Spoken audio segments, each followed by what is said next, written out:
Yes. Good afternoon. Good afternoon, my family, and welcome to Reason with Rattigan, your host, the Rebel, on www.reggaeglobalradio.com. Well, let me just say that the message is getting out to the people, and we need more people to be inspired and informed. So, as a reminder, please like, share, and subscribe to my YouTube channel. And also, you can tune into this program live Saturday at 3, from 3 to 6. And tell your family and friends too to do the same, because it's important that you get this message out. Again, there's no cost associated with subscribing, an investment of your time. And we know how that go already. All right. And based on the response so far, it's a wise investment. You can't afford to miss this program. Today, my guests, you and I, will reason about pertinent news coming out of Jamaica and South Africa. As you may or may not be aware, the past weeks have been quite interesting in both countries. And as usual, weeks have been quite interesting in both countries. And as usual, daylight saving time will come into effect at 2 a.m. tomorrow morning, and Relax with the Rebel will end at 2 a.m. So the program won't be affected. So tune in tonight at midnight. Timing, right? Can't plan it any better. Last week, I pleasantly surprised a lot of listeners by playing a fusion of slow jams and smooth jazz. The reaction has been great. It's been marvelous. It's been fantastic. In fact, several listeners that I play the same format, well, not the same format, same type of music tonight. And guess what? As an unofficial servant of the people, I have to submit to their will. Again, the program is called Relax with the Rebel, and it's on this station, and it's tonight at midnight until 2 a.m. So make it a date, and you know the rest. Don't be late. Today, I will be joined by a man who is no stranger to national security and crime issues affecting Jamaica and the Caribbean, and Big Brother Nelson Jr. He will join us later on in the program. I think he's on his way home right now, so we'll wait for him to join us. And my guests today will be Andy Mashayle, who is the Interpol ambassador to South Africa for the Turn Back initiative. He's not a stranger to me. In fact, he's one that I've chosen as family. He's my brother. He and a handful of people are responsible for my success in South Africa, and I'm eternally grateful. However, my first guest will be Richard Vernon, the Deputy Mayor of Montego Bay. We're trying to get him on the line right now, but with no success. But let me just say a few words about him. Let me say that I've engaged him on several occasions. He's young, articulate, bright, and energetic. However, as a politician, he has faced the unavoidable controversy. In fact, some of you may remember him as a subject of a controversy last year involving disparaging statements attributed to him concerning the diaspora. But to his credit, he faced the issue head on in an in-depth interview conducted in New York, Rasclem. And he explained, meaning the deputy mayor, explained the context, the content, and he offered an apology. As a politician, you will be controversy. Saving grace is how you transparently and in a fulsome way address your constituency as a leader. And I have to say that he did. For that issue. And I look forward to welcoming him today. I'd also like to thank last week's guest, Dennis Brooks, the communication strategist for the JCF, and Ambassador Asamba for their significant contribution to the program.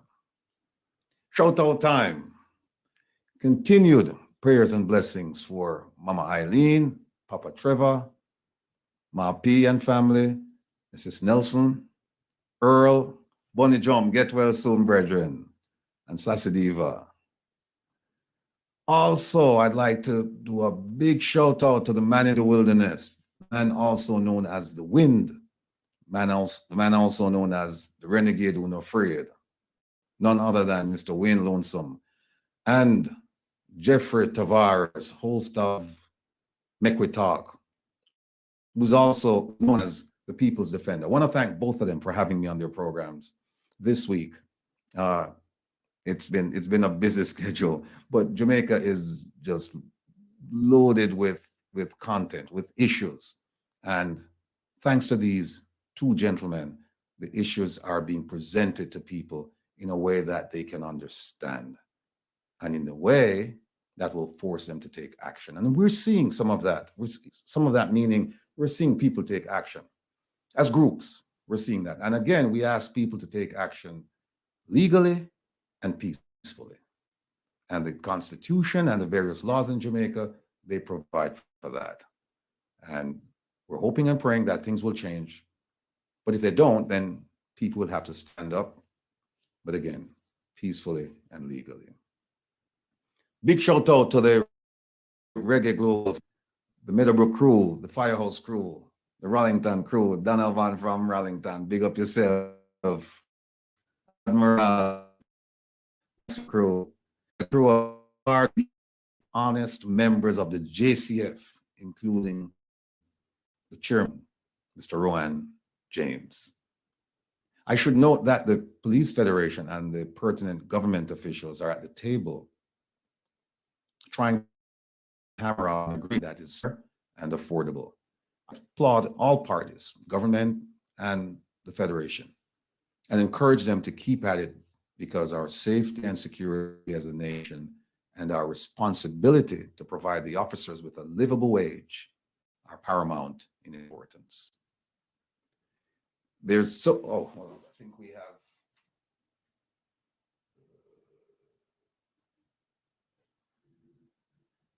have Mr. Vernon. Yeah, I'm here. Mr. Vernon, you're with us, sir? Yeah. Okay, I can't see you.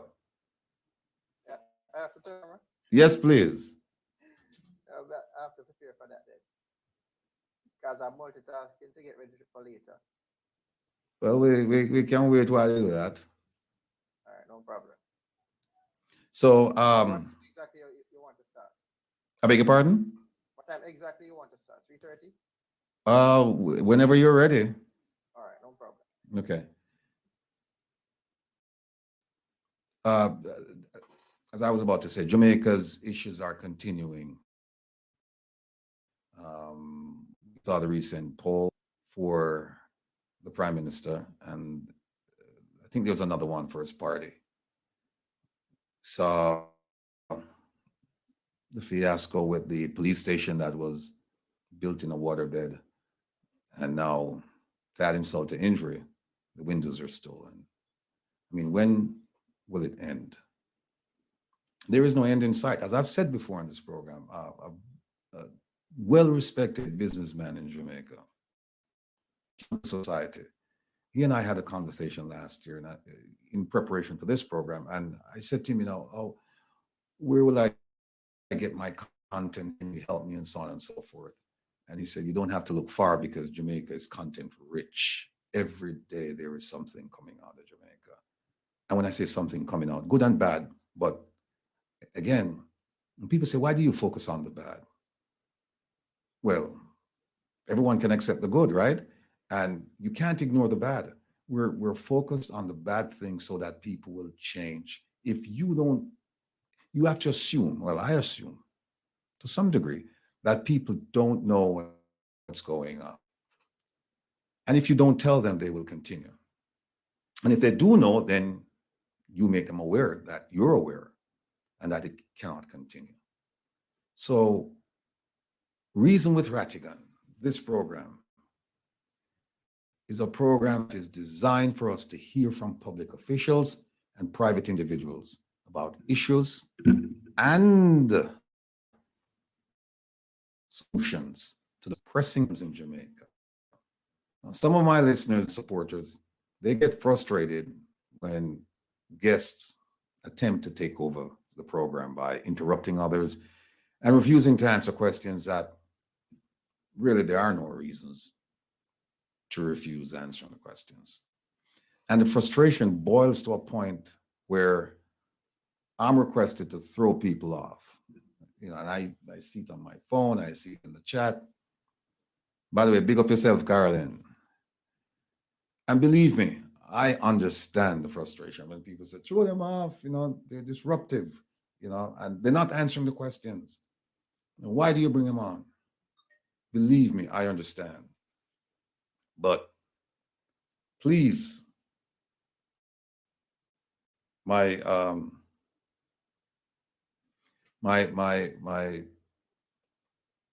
devoted listeners, understand that one of the best ways of knowing and understanding a person's mindset is to let speak. That's my philosophy, at least. Some people disagree, and it's my style. People have different styles of going about interviewing someone or getting information from people. But I think if you let people speak, you get a very good and a clear understanding of where they're coming from, and that will prepare you to ask the right questions. Of course, you go into an interview with certain questions prepared, but depending on the answer, sometimes you may have to veer left or veer right or proceed. Then you have to give them that space so that they can speak. And again, the title is Reason with Rattigan. It's not Fight with Rattigan or Cuss out Rattigan. It's a chance for people to come and sit and we can respectfully disagree. And then once we get to the point where, there is no resolution, we move to another issue. It doesn't make sense to argue over the issue when you're not an impasse. And I mean, think about it. This is not like an industrial dispute where, people have to come to a settlement. We don't have to come to a settlement. We don't have to come to an agreement, except to say that we disagree, and then we'll move on. So I ask your indulgence in listening to what is being said. Then you can level your criticism. Again, I understand your frustration because believe me, sometimes I sit here and I ask the question. It's a simple question, and the person is just doing this, right? But I have to be patient, and at the same time, I have to be diligent, and I give them the right to say what they want to say, even if it's nonsense. Because when they're finished, then I get to point out the fallacy of their argument, the foolishness, the nonsense. But you can't do it if you just start, No, there's a style, there's another approach that says, if you have the information and the person is sitting in front of you, and the moment the person starts going on the wrong path, then you challenge them. And that's good. That's good. But I guess it's just my training that I've been taught when you're interviewing, listen. Listen the first time, and then you have them go over the story again, and then this time you take notes. And then the third time you start asking your questions, but you don't interrupt them, you let them go. So I have nothing against other styles of interviewing, but this is just my style. So I hope, my listeners, I hope you understand and just bear with me when I sit here, because believe me, I'm as frustrated as you are. But try and follow my lead, just be patient with what Mr. Vernon, are you there, sir? Isn't there. Here is what we'll do. We'll take hold on one second, please.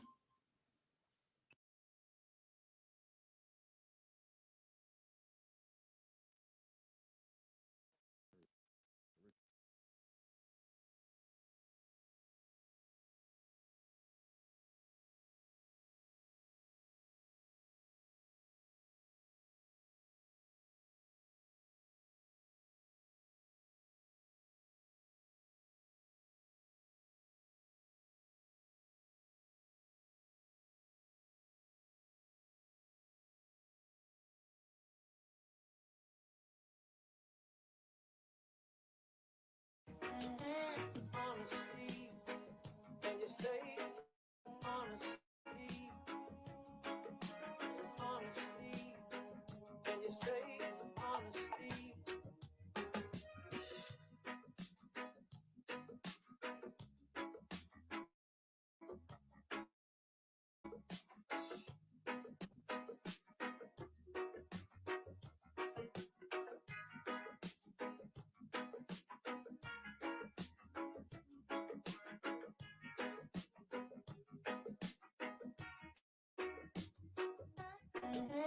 Honesty, and you say honesty,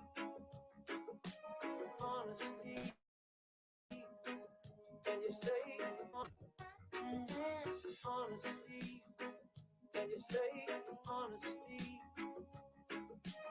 honesty, and you say honesty.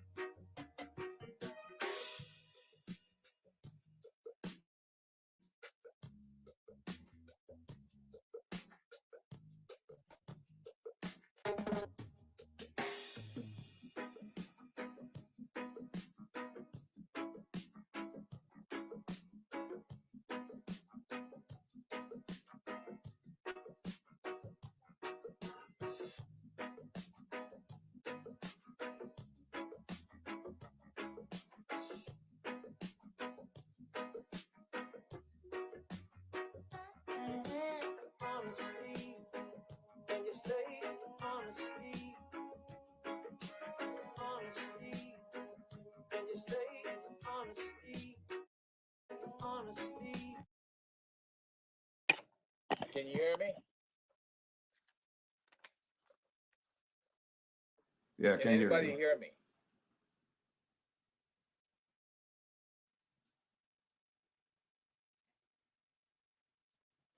All right. Mr. Vernon, can you hear me, sir?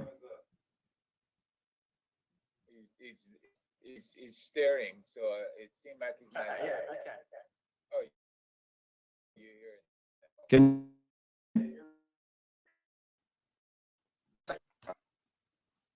let me make sure I can hear everybody. Can you hear me? Yep. So Vernon, you can hear me, sir?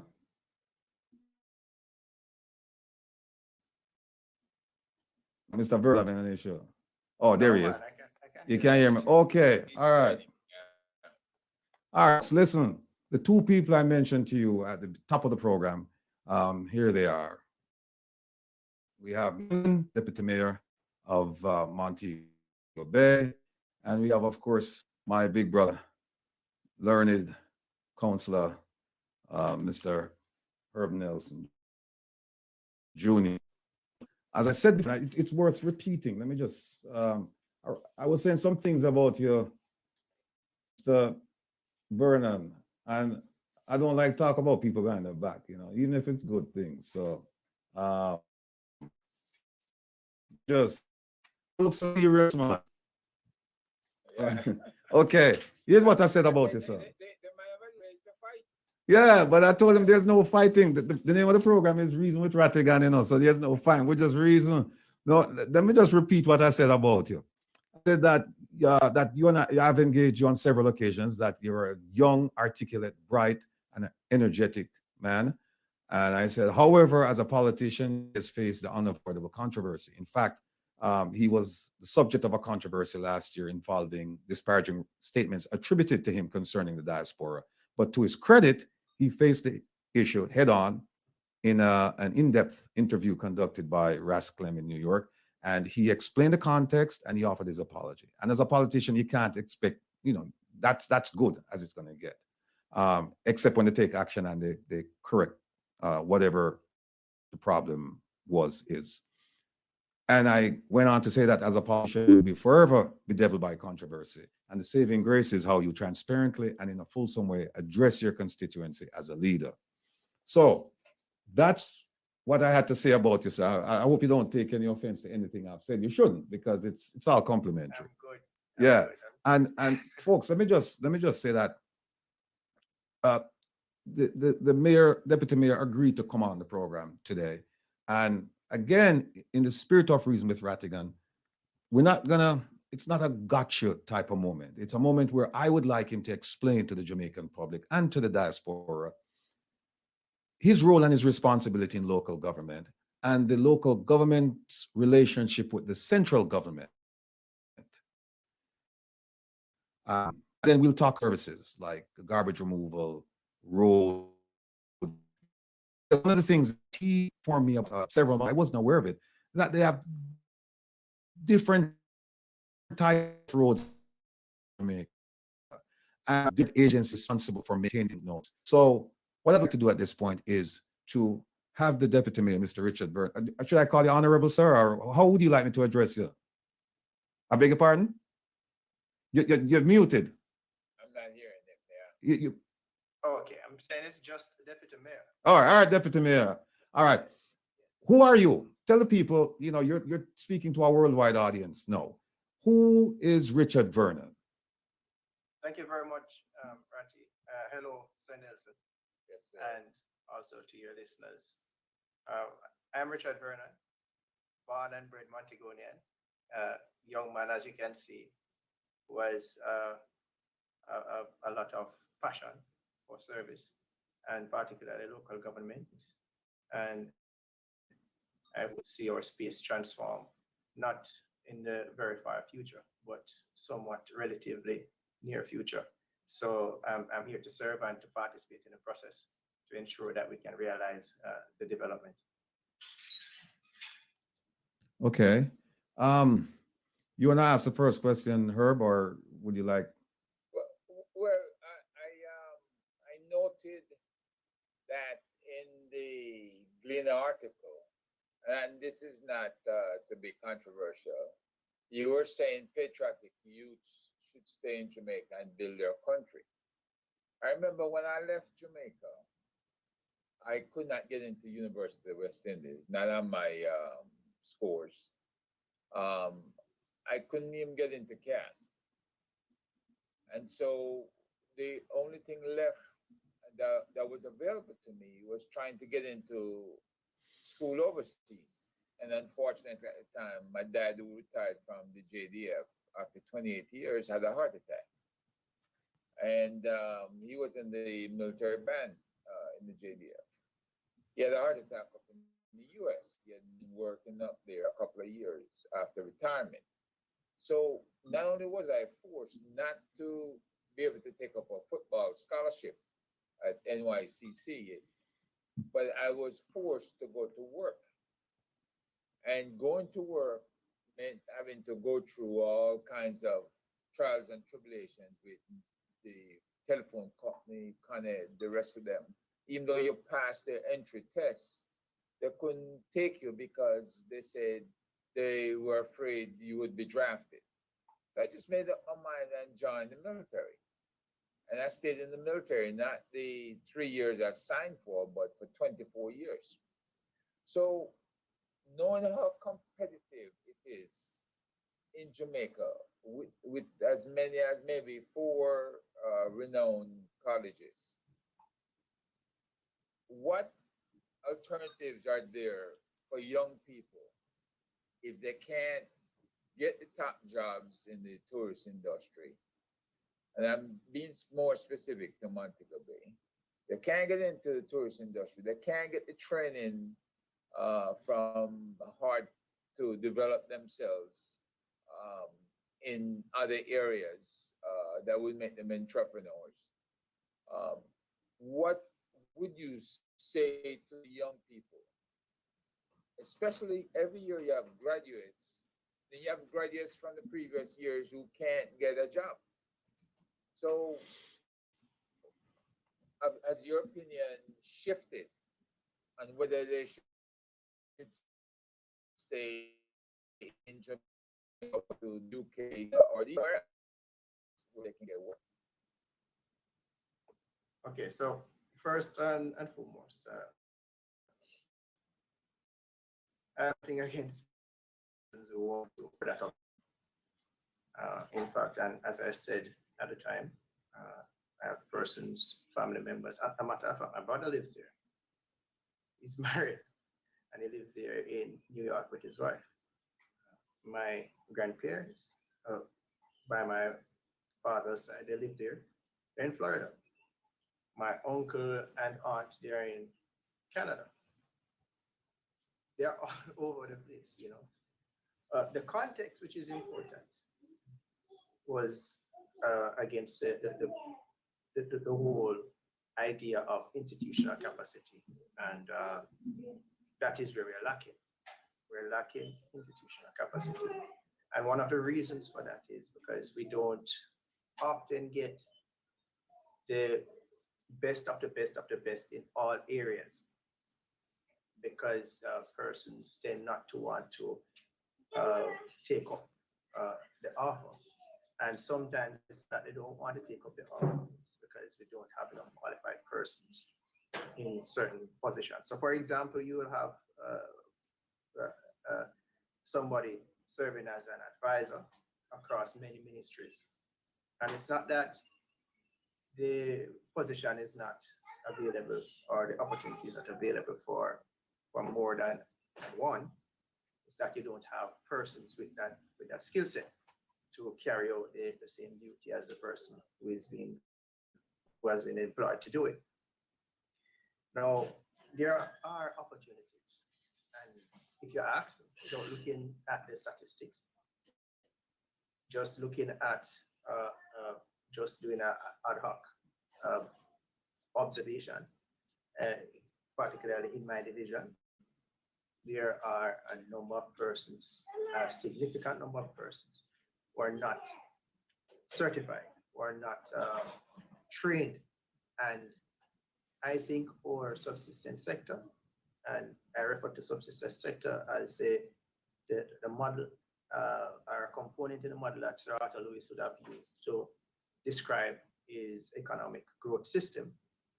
I believe that that sector is too large. And that sector is large because we have too many unskilled persons.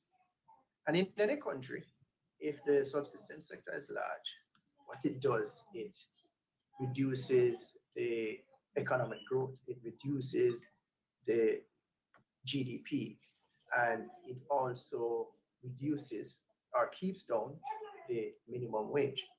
If you have a large pool of skilled workers, then the business sector would have to employ persons because it's competitive. When persons leave, especially for skilled persons, it reduces the competition for these positions. And of course, you're left to work with the salary that is there because it is not competitive to get into that position. And I will say to you, based on a piece of data that is available, you can go and look it up. But over the last 30 years, 80% of students who were trained at tertiary have left 80%. Okay,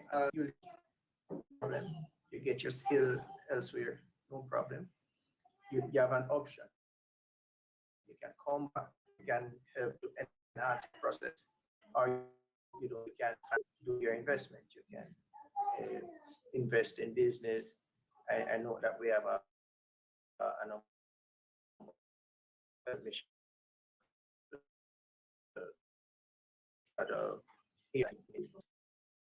particularly now with Montego. We have admissions, and a number of those persons on the admission are from the diaspora. They have their Dominicans, they went abroad, develop themselves. They're now capable of giving back, and they're doing so. You also have another specific case where persons from the diaspora who attended Cornwall College in Montego Bay, they're giving back to Cornwall College by doing some educational exercises and some development things where they did in Cornwall College are concerned. So you have the option, and it's a free world. You can go anywhere you want to go. But the context was against the matter of capacity development, institutional capacity, because that is what the government needs to move forward. And yes, I'll say also to your concern regarding opportunities. There, one, I said that we don't have enough persons, youngsters enrolling in the option, and it's a free world. You can go anywhere you want to go. But the context was against the matter of capacity development, institutional capacity, because that is what the government needs to move forward. And yes, I'll say also to your concern regarding opportunities. One, I said that we don't have enough persons, youngsters enrolling into your concern regarding opportunities. One, I said that we don't have enough persons, youngsters enrolling in.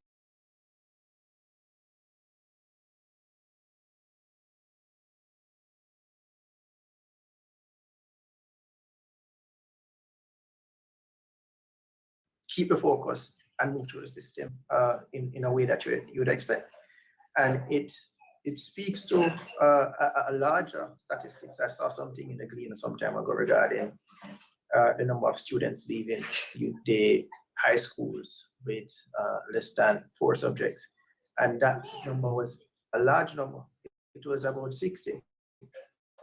And these are some of the numbers that will jump out at you and urge the government to come up with policies to address the issues that arise within the different areas.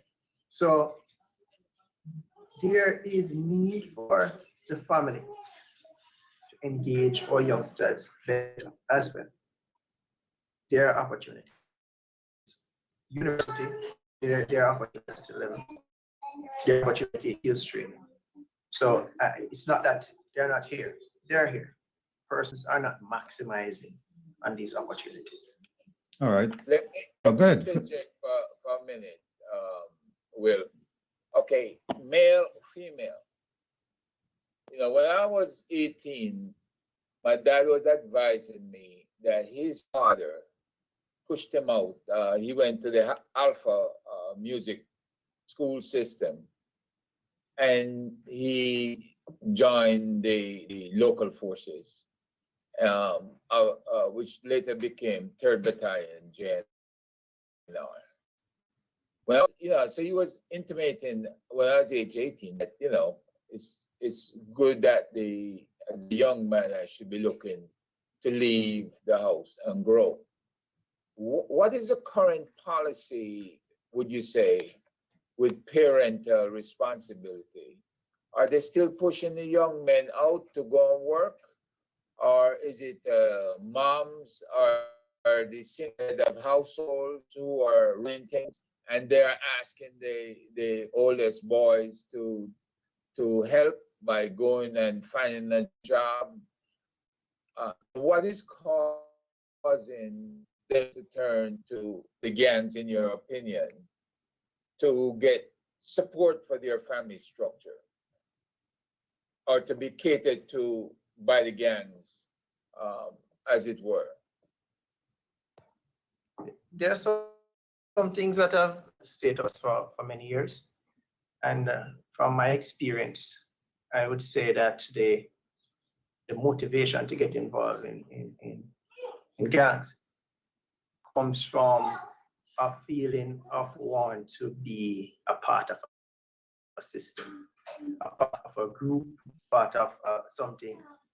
It also emanates from a belief system reinforced by a certain type of music. I know persons are very vocal when we talk about the music, but the truth is the music parades a certain type of lifestyle that young men admire. And I will give you a real example. I went into a classroom at a primary school last year.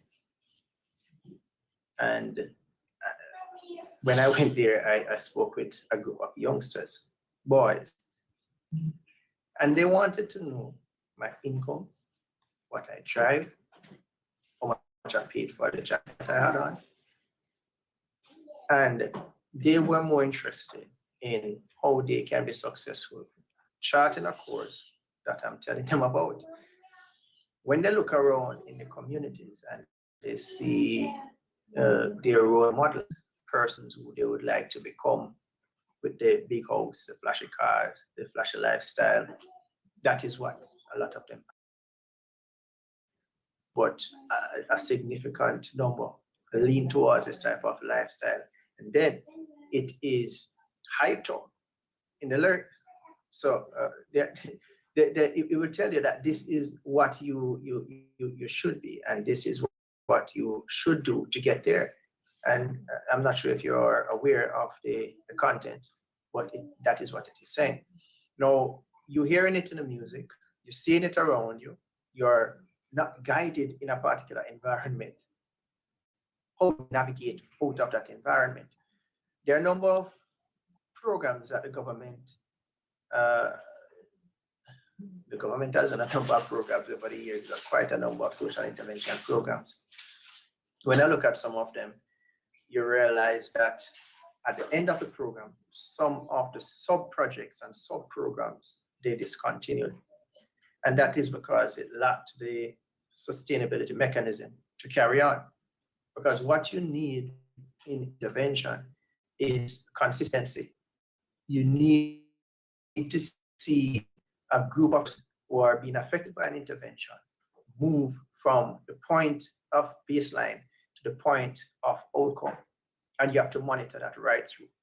But what you find when the programs lack the sustainability mechanism is that at the end, moving them from the baseline to a certain level of outcome, the impact is not there because of the discontinued component of the program or the sub-project.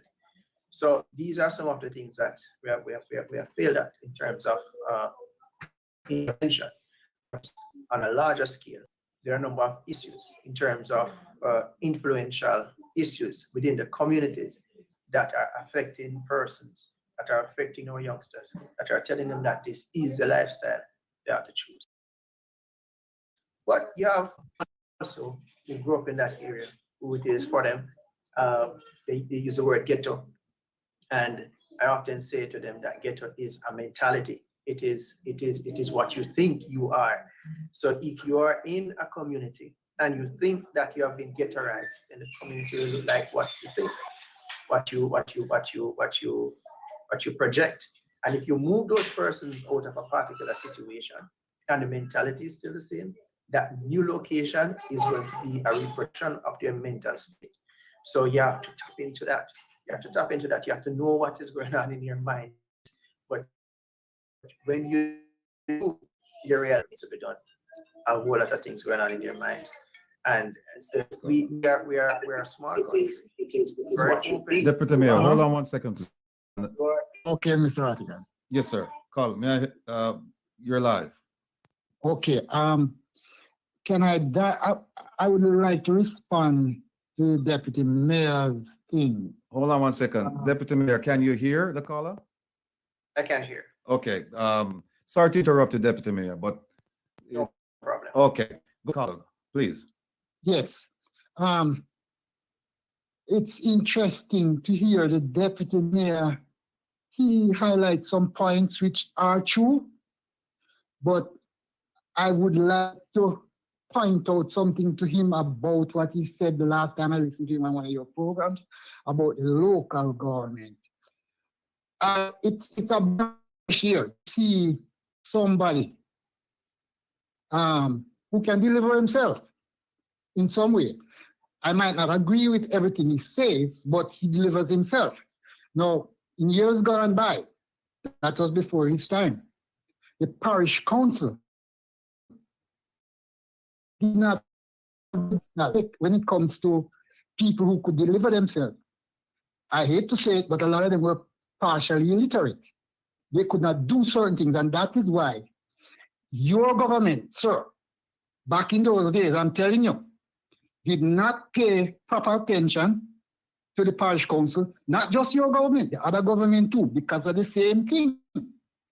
So I'm happy to see you there, and I hope that you will advocate for a better local government, because they're talking about changing Portmore. That is not important. Portmore is Portmore. Waste of money. I can tell you that. And if you do a study and if you see it's a waste of money, you know what you need? Tell me how many things in your Montego Bay area Can you level taxes or anything? Can you get money to do what you want to do? The law is not there concerning those things. Those are the kind of reform you want. And none of you guys, none of them, I don't hear the GLP nor the PNP talk. Yes, I heard one guy say something about that's the only person I hear say anything about those things. You need autonomy.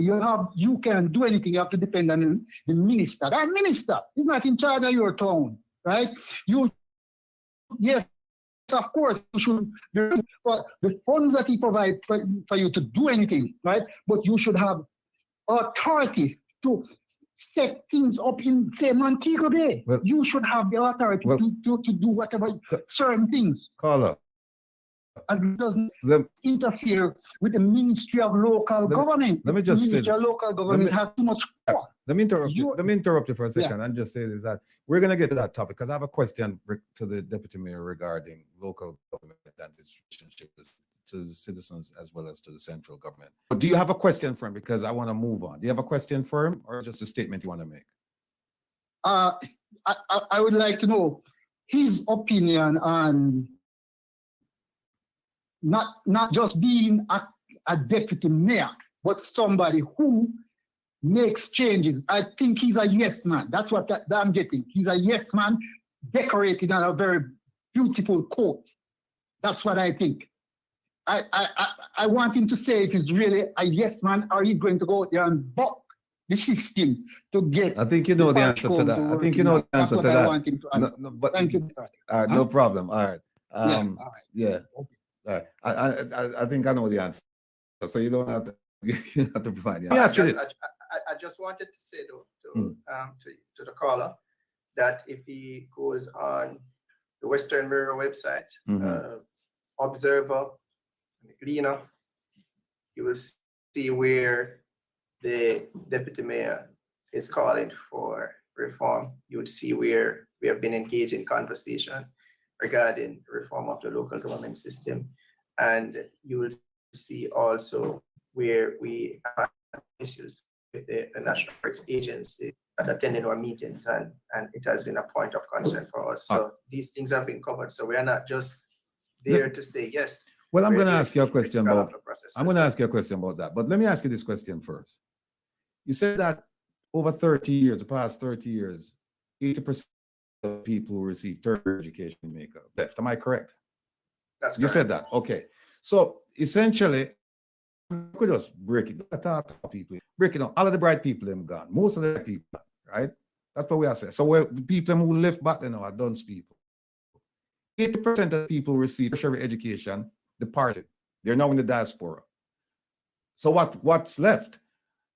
And you made a point. You said, well, look, we have these programs and that programs and that program, but people not making use of the opportunity. So my question is this.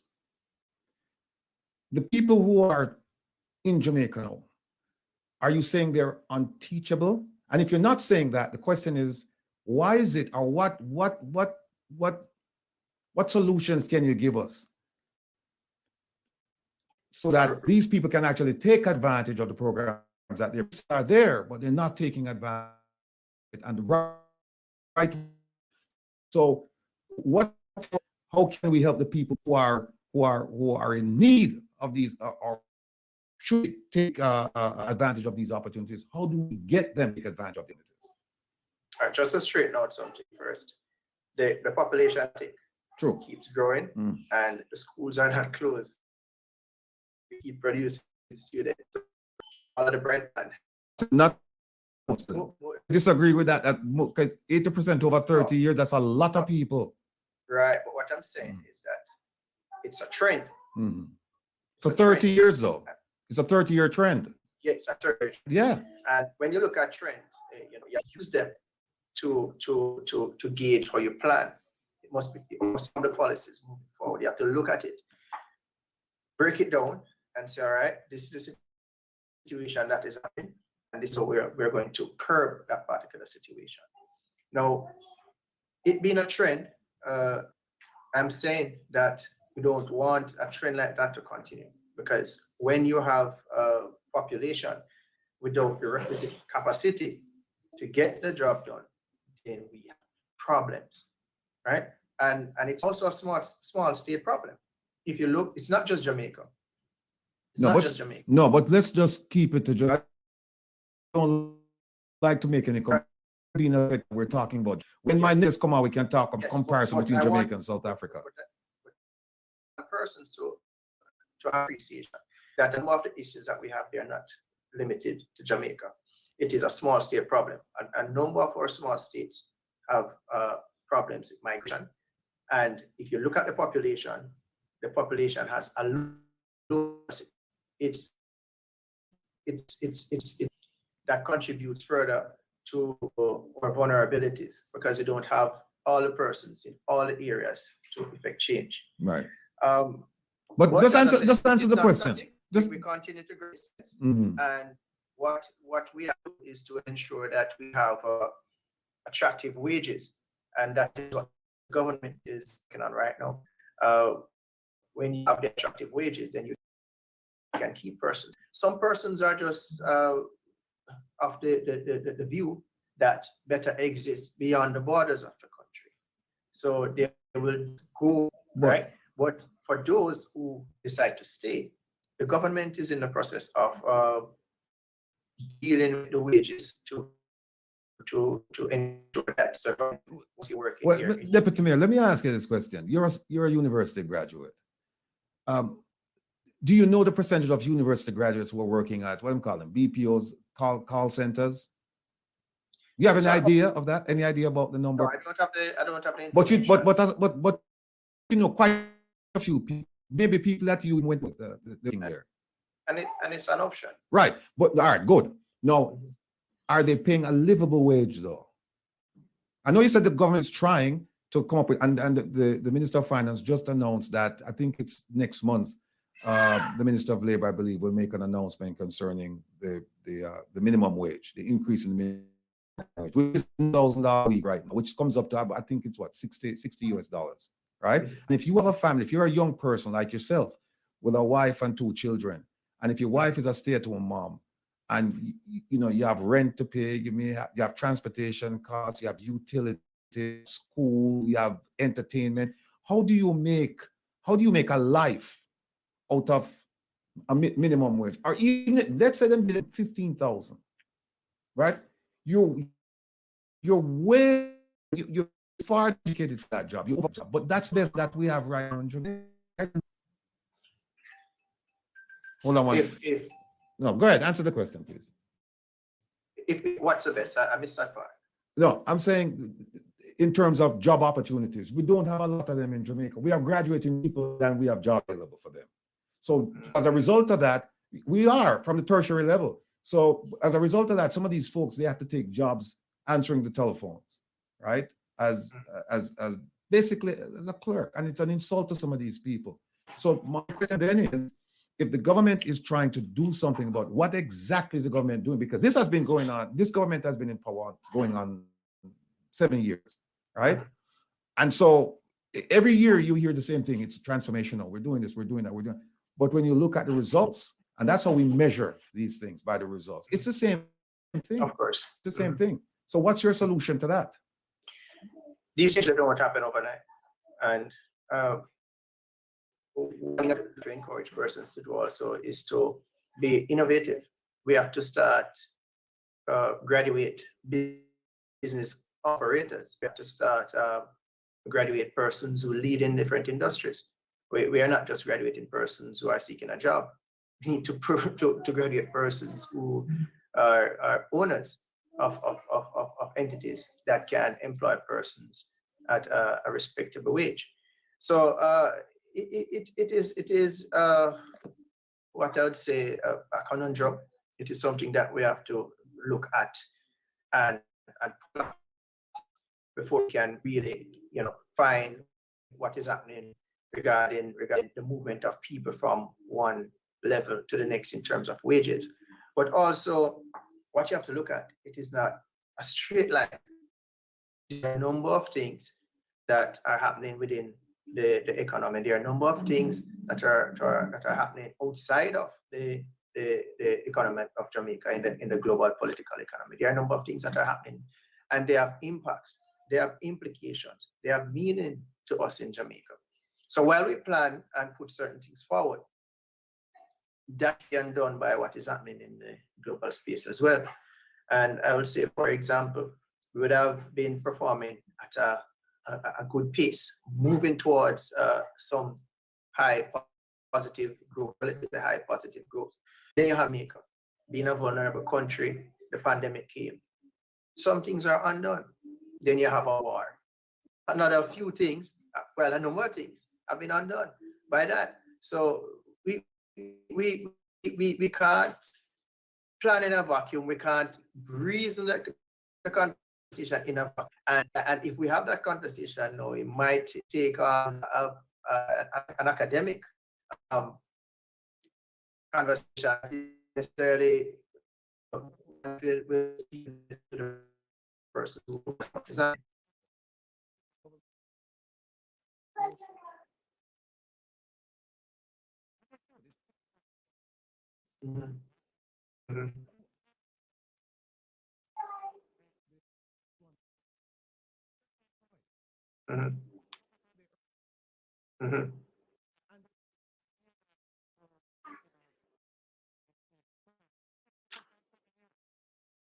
Do you think there's a need for the necessary entities measuring unemployment to look into how employment is measured?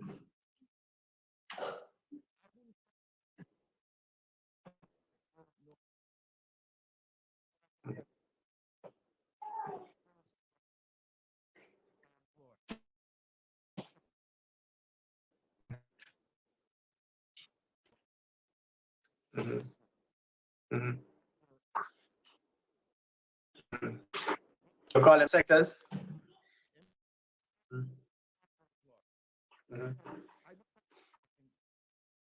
Okay.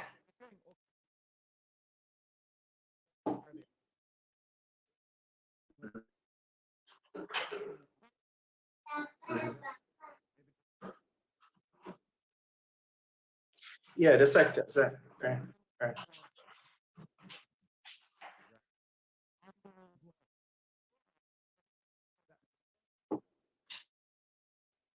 And then you have some self-employed who are doing very well. Very well. Yes. But the question is, how many of those people who are self-employed are doing very well? And when remember you said very well. And I'll show you a very baseline example. I'll give you one. And the other day I saw an interview with a young lady. She sells, and in Jamaica, you know, we call it buy and sell. So she has a little cart, and she, okay, no, and she sells like socks, about every small item that you can get on the road, right? She sells them. She moves around. She sells them, and she's able to tell you that this is a business that sends her graduating from the Maritime Institute to school. This is the same one that sent her son, who is a manager for some bank, to school. This is the same business that sent 2 other children who have completed university to school. No. I said that I'm using a base. Right? It's not the base. We get. Go ahead, please. Again, we're not here. I'm sorry about that. Yeah, you can't hear me now. Okay. Yeah. So what I'm saying is that you just give me one instance, right? And that's trying to prove, like you said, it's a baseline to prove a general statement. Right, but I can give you equally the same amount of people who are not doing, and in fact, you said they're doing very well. I can give you an equal amount or even a greater number of people not doing well at all. That's a global issue. Right. So no, but there's a I'm not thinking wrong. There's an example situation. Okay. If you would, Ratty, Listen, we're gonna talk right through the break. I know it's disconcerting for some folks because they said that they cannot hear the transmission clearly if they listen to it on the streamline side. But we're gonna lose the deputy mayor in a short while because he has an important function to attend, and he's graciously given his time to be with us, and I cannot impose beyond that. So we're just gonna go through the break, and because he's scheduled to depart in about 25 minutes or so. So go ahead. Herb.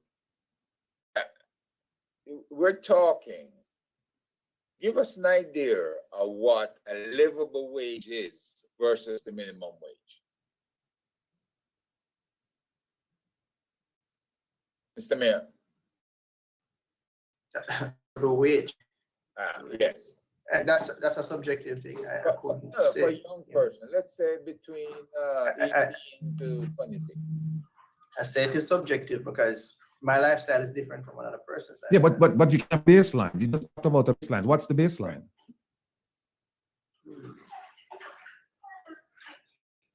I really can't say. All I right. really can't say. All right. No, honest, I really I'll can't. tell you what then. I'll tell you what. Let's do this.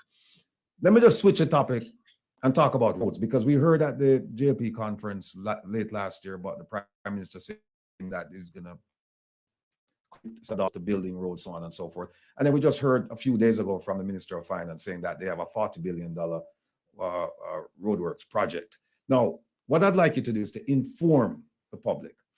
How many types of roads do we have in Jamaica, and who's responsible for fixing those roads or maintaining those roads? We have quite a number of roads and quite a number of agencies that are responsible for roads. We have roads like the highway, that is responsibility of the National Works Agency. Major projects responsible for National Works Agency. We also have the company called NROC that uses these major projects. We have the local authorities, parish councils, if you may, that deals with parochial roads. We have the RADA roads, those are for the rural areas, and the roads that are the responsibility of the bauxite industry. So there are a number of roads and number of entities, that are responsible for these infrastructure. And as a result, you find, even though the policy is hard regarding how some roads are in a certain condition and some other entities are being asked to address them and they can't be addressed. So that is the reason. Different responsibilities, different types of roads, different levels, different layers, different grades. How do you explain this to a constituent? We don't often explain these things to them, we actually just get it done. So if they say that there's a road that needs to be fixed and it is a parochial road and the budget to fix it is too large, we speak with a member of parliament and we see how best we can raise the funds or ask the central government for some assistance, some reinforcement to have that road done. So, for example, if it's a road and it is beyond what we can manage, we will run to the Minister of Local Government to aid in the amount of money that is needed to realize that rehabilitation. So for example, let me give you some figures. So for example, if it is going to cost $20 million to fix the road and the corporation has only 5, as a council, I can do a resolution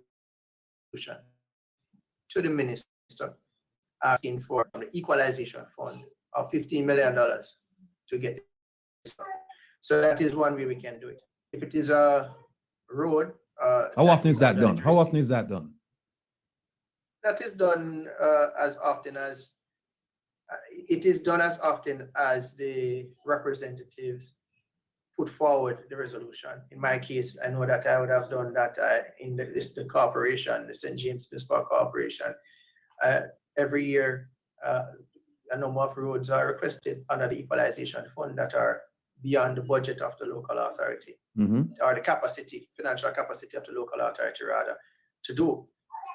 If the road in the constituency is the responsibility of the National Works Agency, then the member of parliament can make representation in parliament and seek funding from the minister who has responsibility for the National Works Agency.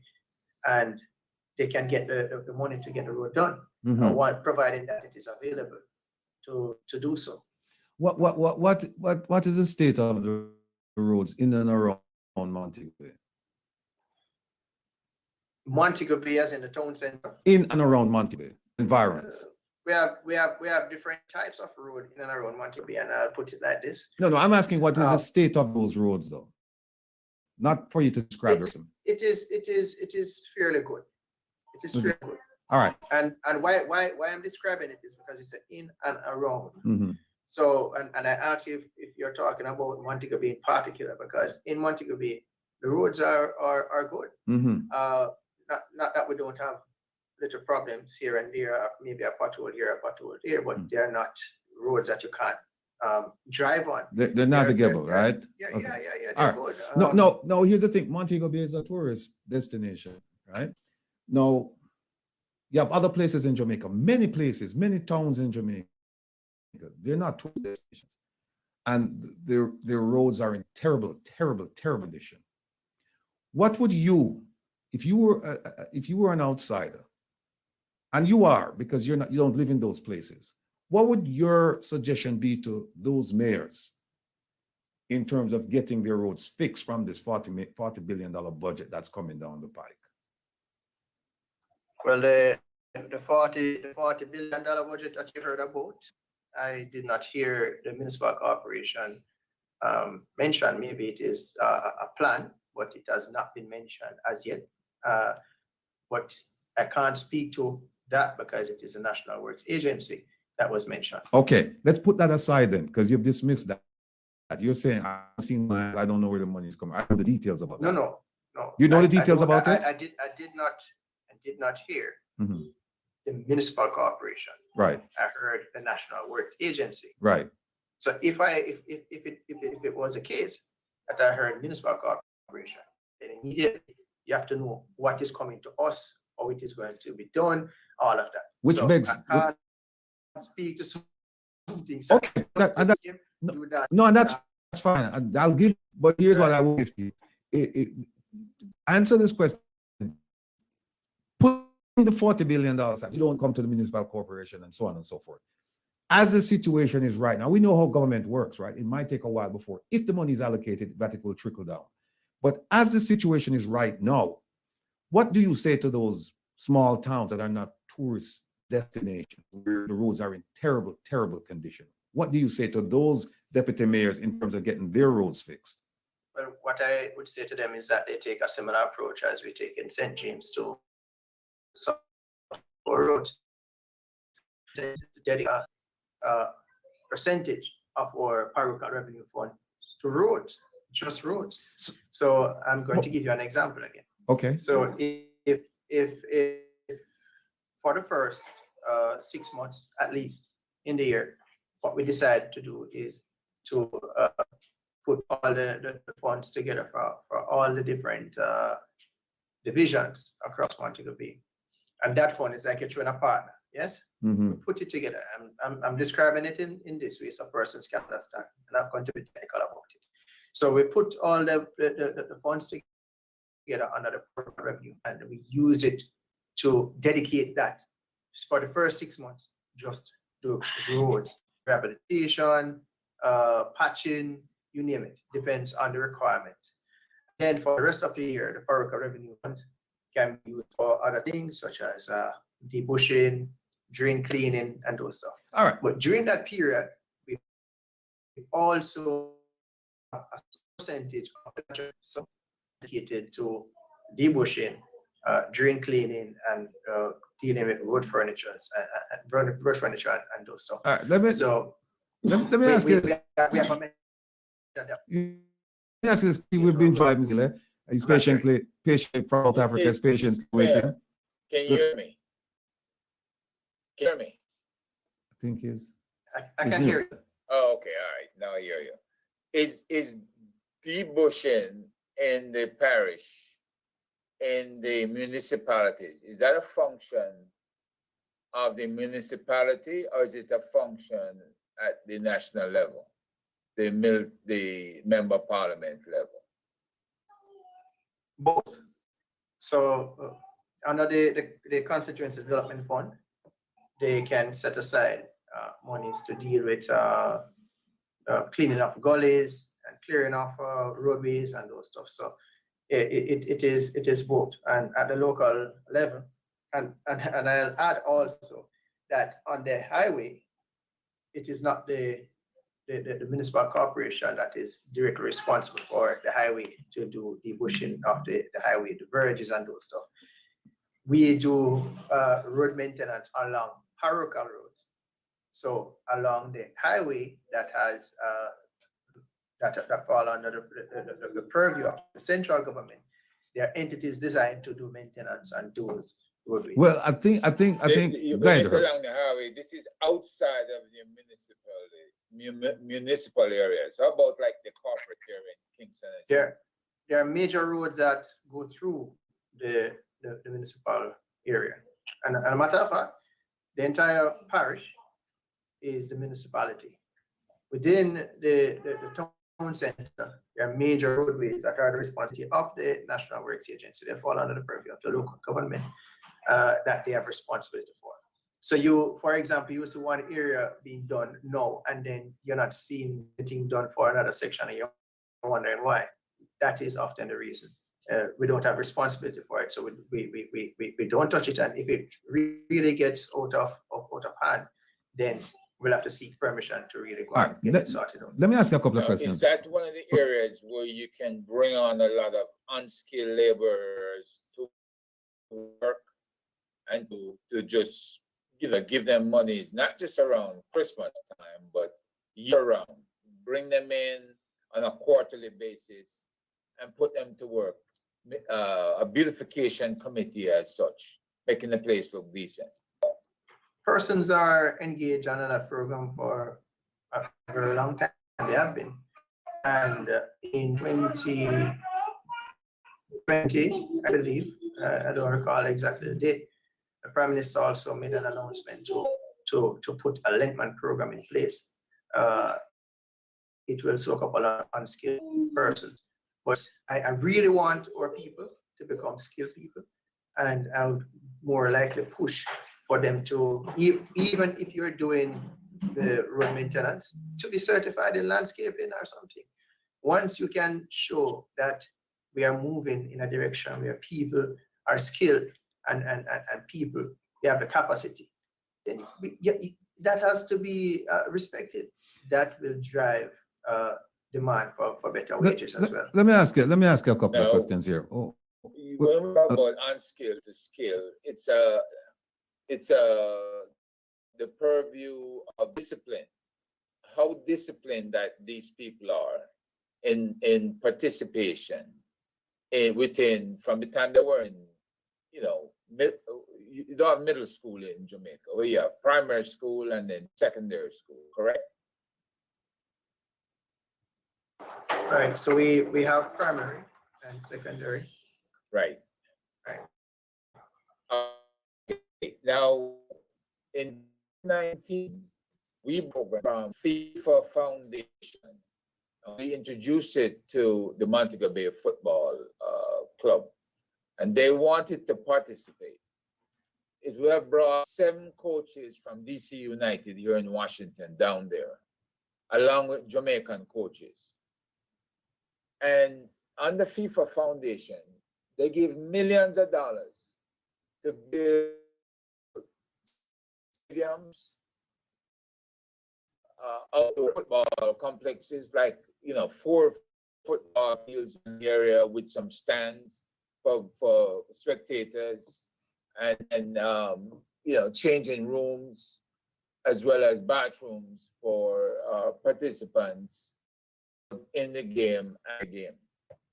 Now, in 2019, we presented it to the JFF. The JFF would not sign the paperwork.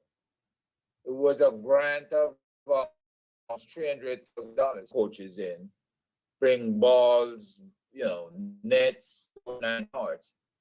Are you aware of the FIFA Foundation and other programs like FIBA in basketball and other programs that offer monies to train the kids year-round, up to 2 years the program lasts?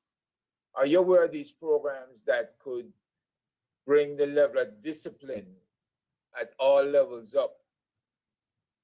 You know, even have soccer mom programs where mothers participate by cooking food for kids who normally don't eat. These programs are for underserved communities, right?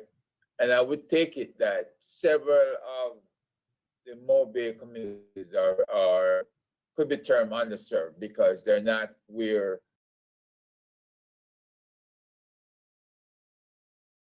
FIFA would do this project, build a little mini stadium or build these soccer plexes, the 4 football fields. Are you aware of this program? And has anybody ever talked to you about it in trying to get development? Not for just the males, but it's also for females, especially females. I'm aware of the foundations. I've never engaged any of them in terms of doing. I've engaged entities though regarding programs. And once they're available and the guideline to access them is there, I'm aware of it. I will usually try to access it because I'm one of those persons who will sit back and look at the different grants that are available and try to see if we can get more assistance for the municipality. So if you bid and you have the details, please share it with me. I will bring it to the relevant persons and get it done. Because I do believe official development assistance is good for especially small countries like ours, which are or very vulnerable economy, where we lack in savings. We use that assistance to do investment, social overhead capital investment, and also our imports are usually more than our exports. So even though we might reflect a surplus in certain things, it is not necessarily equal to savings, and also not necessarily equal to monies that we can use to do investment in these things. So once they're available, it is prudent of us to try our best as possible to access them and utilize them. I hear you saying once they're available, but the point I'm trying to make is this is something that your football team should be leading the way in the development of people in the community. If they're not, then you have a football president of the parish that you should be asking that question of. What can you do to promote FIFA Foundation? All right, so let us put it like this then. Let us put it like this. Our system is not designed where the mayor, for example, takes the lead on these things. We can have conversations, we can meet with the relevant persons, but our system is not designed that way. So oftentimes you will approach these entities and they will say to you, okay, give us a description of your organization, or what is the organization. This is where the football fraternity would have to come in and they would have to present all the necessary things. So our system is designed a little bit different. It is more disjointed where the responsibilities are concerned. So it is not one that, oh, you need assistance through football. If FA would go to the mayor of parish and the mayor of the parish makes representation, no, that's not the case.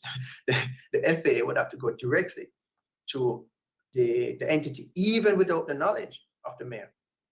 So once it is available, and I say it like this, because it can be available, but there are criteria, there are statements that you must fulfill before you can access them. So I'm saying that once they're available and you give me that information, I will do all that is necessary to access them so that we can realize development, social development in the different communities. Now you do have CDCs in all of your communities, am I correct? Not all of them. Okay. Okay, but the idea behind the CDC was to unify businesses, whether it's a football, whether it's a, different businesses in the community, as well as local government, to have them do whatever is in the best interest of the community. Am I correct? That is correct, to increase citizen participation. Right. So the CDC, and maybe we have to educate the CDCs that they have to reach out to these international bodies who provide these funds, because for some reason the JFF doesn't publicize it. And we think that until the JFF leadership is impacted, whether it's changed or whether it's reorganized to meet the needs of the community and not some other selfish needs, we need to impact the CDC at your level to have them work within a framework of development, local development within the municipality, and to bring these programs to the fore, and to help you as deputy mayor to increase whatever accomplishments you desire on behalf of your community. That to me spells success, if we can get this coordinated. But sometimes you gotta crack the whip. If you're aware, you may have to say to them, hey, why are we not involved in these areas? What's the problem with reaching out and getting us programs? That's because all these other poorer countries, Brazil, and Argentina, and even Europe and Asia, FIFA is spending, they have $11 billion to spend in the foundation. And in Jamaica, you can't get any of it. Matter of fact, coach who used to be the designated coach for the program, who took over from our program that we proposed, they ran a proposal, they dismissed him after 2 years. And as I understand it, the money was still coming in. So where did all the money go? We can't have That's a typical question. municipalities looking one way and the operation doing something else, and then your local parish president there with his thumb stuck up his nose or else. That continue. I'm talking about the report to you. Herb, Yeah. we have 3 years as soccer coach, and as somebody who participates here fully in my communities. all right. Here in Virginia. All right, listen, we don't have much time It's left. just food for the mayor. We don't you have know? much time left. So- we have, and I want to thank. Again, that Mr. Rattigan will share your No, contact yeah. after this conversation. All right, hold on and one we second. can talk more about the All right. program and see how we Listen, can you hear me? Can access them. can you hear me? Can you hear me? I've personally taken it upon myself Okay. to apply for grants. We, All you know, right, we Deputy do, Mayor, can you hear me? we do projects with the UN Habitat. We do projects with EU, and we also apply to the Green Fund, and we have the Blue Economic Fund. So Mic is you know, muted. His mic. available. Tell him. I just need some more information of the ones that you're suggesting, and then we can have the conversation and try to tap into it. Well, I Yeah, promise hold- you I'll hold get on. the information, and we No can problem. like a fire together. Listen, Appreciate it. we don't have much time I left. think we're We kind don't- of divorced from Mr. Oh. Rattigan. Can you hear us, Ratty? Yeah, I can hear you guys. Can you hear me? I don't know what happened to our transmission. You can't hear me? Are you hearing us? Can you hear me? Yeah, We can hear you now. Yeah, I don't know. The third force is acting up on the program here. But anyway, a caller from us. Hold on 1 second. Caller, hold on 1 second. Let me just ask the deputy mayor a couple of questions. Maybe I can supplement them with a question. So, deputy mayor, how many deputy mayors do they have in Jamaica? How many deputy mayors do they have in Jamaica? 14. 14. Each- Okay. Each parish has one. Right. No. Why is it that come up with all the solutions in terms of road works and the bushing and all of these things. And then the other people we see where there are deficiencies. That's not for you to answer. It's a rhetorical question because you're going to tell me that you can't speak them, and I understand that. But it's just interesting that I know that you are a success in terms of these programs to these other places. They're not. How do you feel about debushing gullies, for example, that for your constituents, for the welfare, well-being, and so on and so forth, job opportunities? How do you feel about a contractor coming in from outside St. James to provide debushing services in Montego Bay? How would you feel about that? A contractor coming from outside of St. James. Yeah, like a contractor from Kingston, Portland, name the place. Just coming from outside and they're coming into St. James and in Montego Bay and they're providing debushing services. How would you feel about that? You feel good? I don't know how to feel about that even right now because I've never seen a situation. All right, we'll leave it at that. Think about a situation. All right, I know if I say, the caller, hold on a second. The caller, please call back. Sorry to keep you waiting, but we don't have much time. We want to thank Andy Mashayle for being so patient. The man has been ready for hours and he's just decked out, ready to give us the benefit of his experience and knowledge and contacts and so on and so forth regarding this Turn Back Crime initiative. So go ahead, Andy. Yeah, I wanted to throw in a suggestion to the DM. Good evening and afternoon to you guys. I think it would add value when we were to establish a sports council fusion center. Picking up from where Mr. Nelson has just pitched camp from. When you look into that fusion center, it will give you a dashboard of what happens in the sporting fraternity weekly or on a fortnight, so that when you go to your council meetings or your strategic planning sessions, you are able to see on the dashboard in terms of the activities of the sports council of the area. And by the way, I was telling Will, I'm coming there to Montego Bay in June. So when you have that, when you have that dashboard, the dashboard will tell us where this vehicle of development is lacking. Does it need service? Does it have an engine lights on? How do we fix that so that we can then go and look for an OBD diagnostic machine, so that at the end of the day we have a program that does not put you, a deputy mayor, through the many challenges and the many questions from a sporting fraternity point of view. Your total business plan informed by your dashboard that is informed by what happens in various sporting codes, inclusive of sponsors coming in, inclusive of people with special skills from area A to your area, or from area B to area A. So what I wanted to say is, let's have a dashboard of all the sporting codes. That dashboard, that's where we are sick, and we'll then join forces, not necessarily with you, but with the operatives below you, who will then be tasked to ensure that that dashboard gets fixed and you get reports on a monthly basis or a weekly basis, or whatever you have scheduled your business.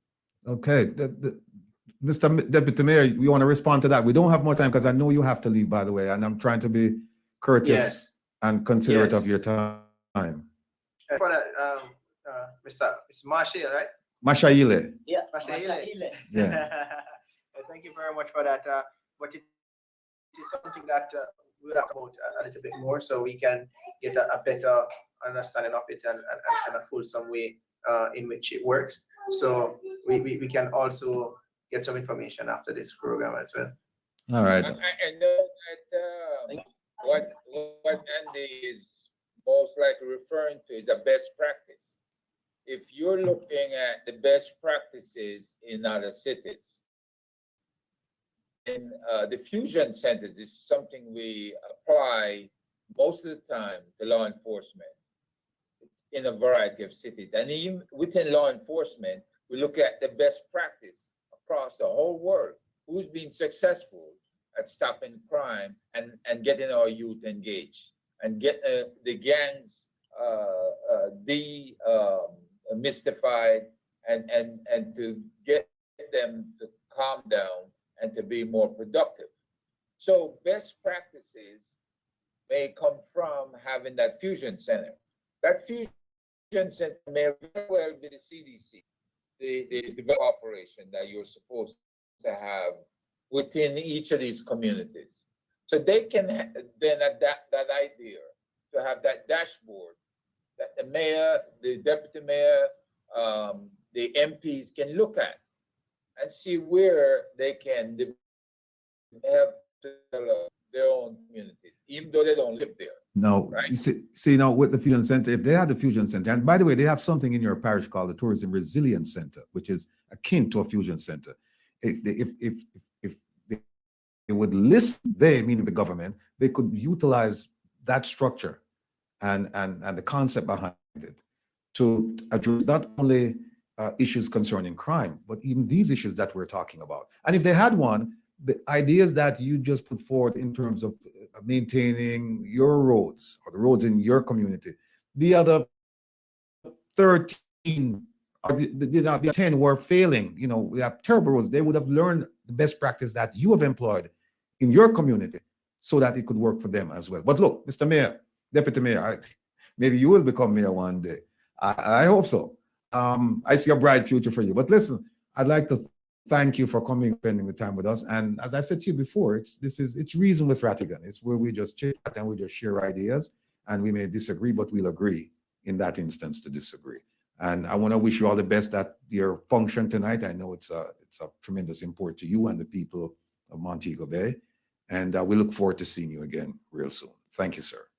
And Yes, I Mr. appreciate it. Rattigan should have your information so that Yes, he I- has it. I do. Yes, yeah. If you want to stick around and listen to the ambassador, No, that's fine. I have to go and get ready now, you know, we have to give him a But, treat. right. That's why I was very mindful of the time. I was very mindful of the time. And please give my regards to your family because I could hear them in the background. Yeah, I know. All right, thanks. See you soon. All the best. All right. Folks, listen, we've been having some technical problems here. Some of it, I think it's just me, you know, and some of it, I think it's the third force. But be that as it may, I think we're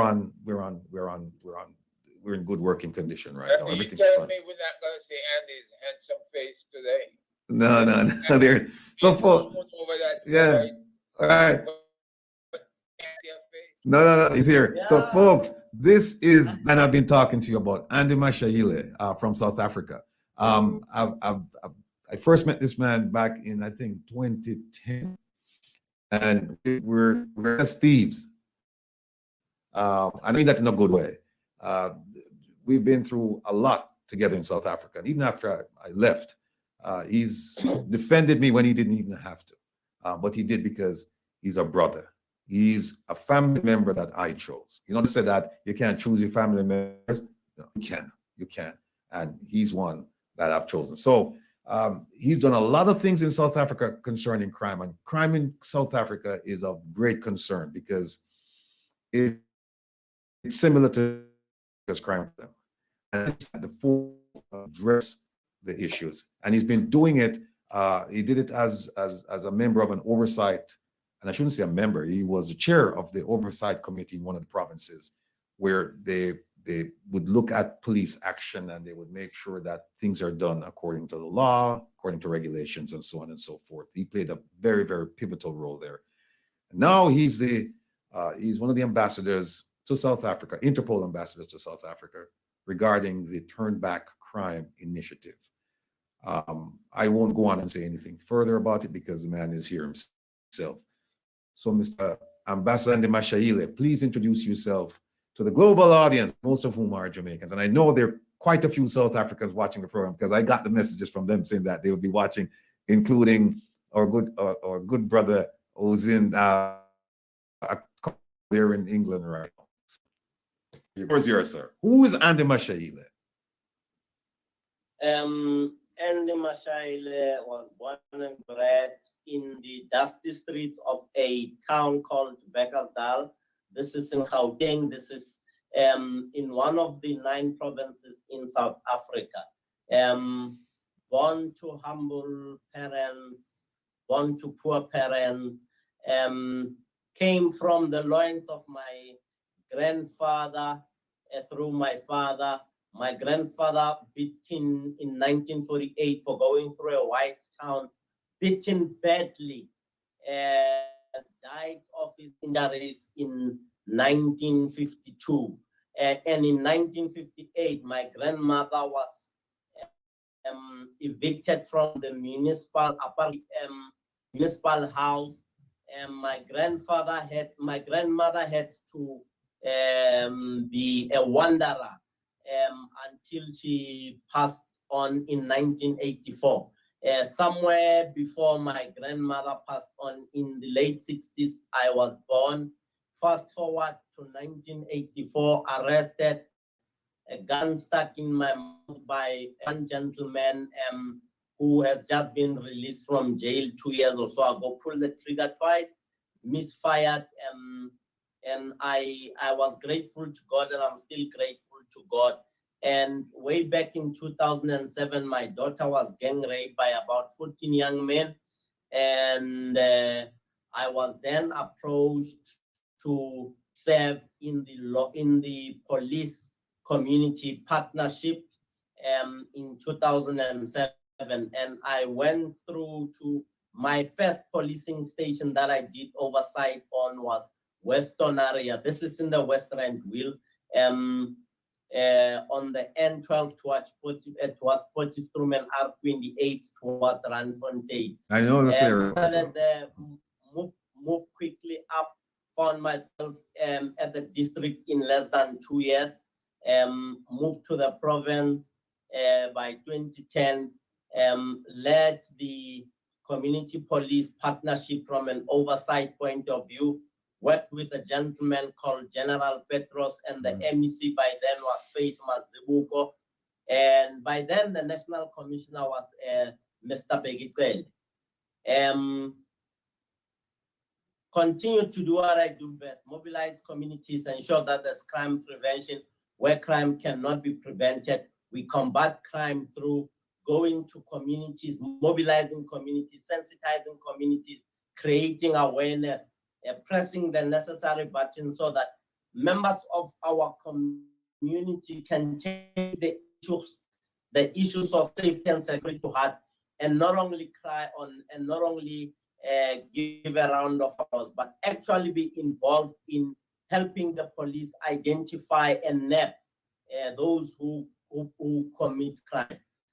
Long story short, that's who I am. I know it's very short and it's brief to the point.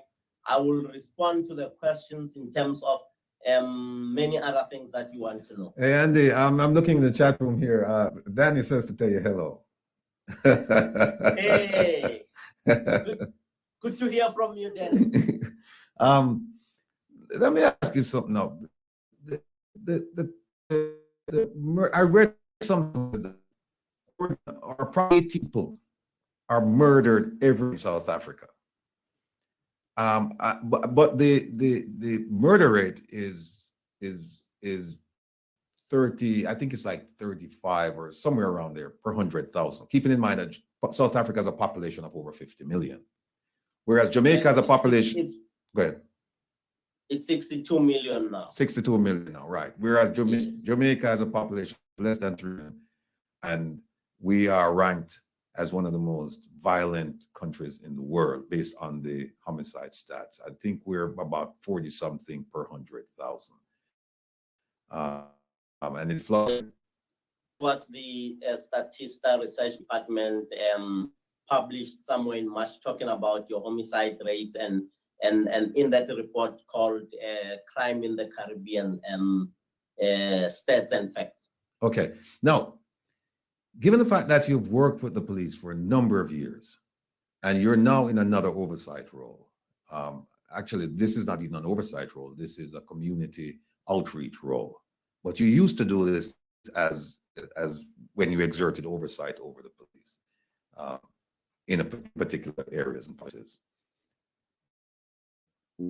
How do you address the issue of the high homicide rate in South Africa? And we're not even talking about cash in transit and ATM bombings and commercial robberies. We're not even talking about that yet. We're just talking about the homicide rate right now. How do you combat that as an Interpol ambassador in the turn back crime arena? Well, the Turn Back Crime campaign seeks to create awareness of the impacts of organized crime on our daily lives.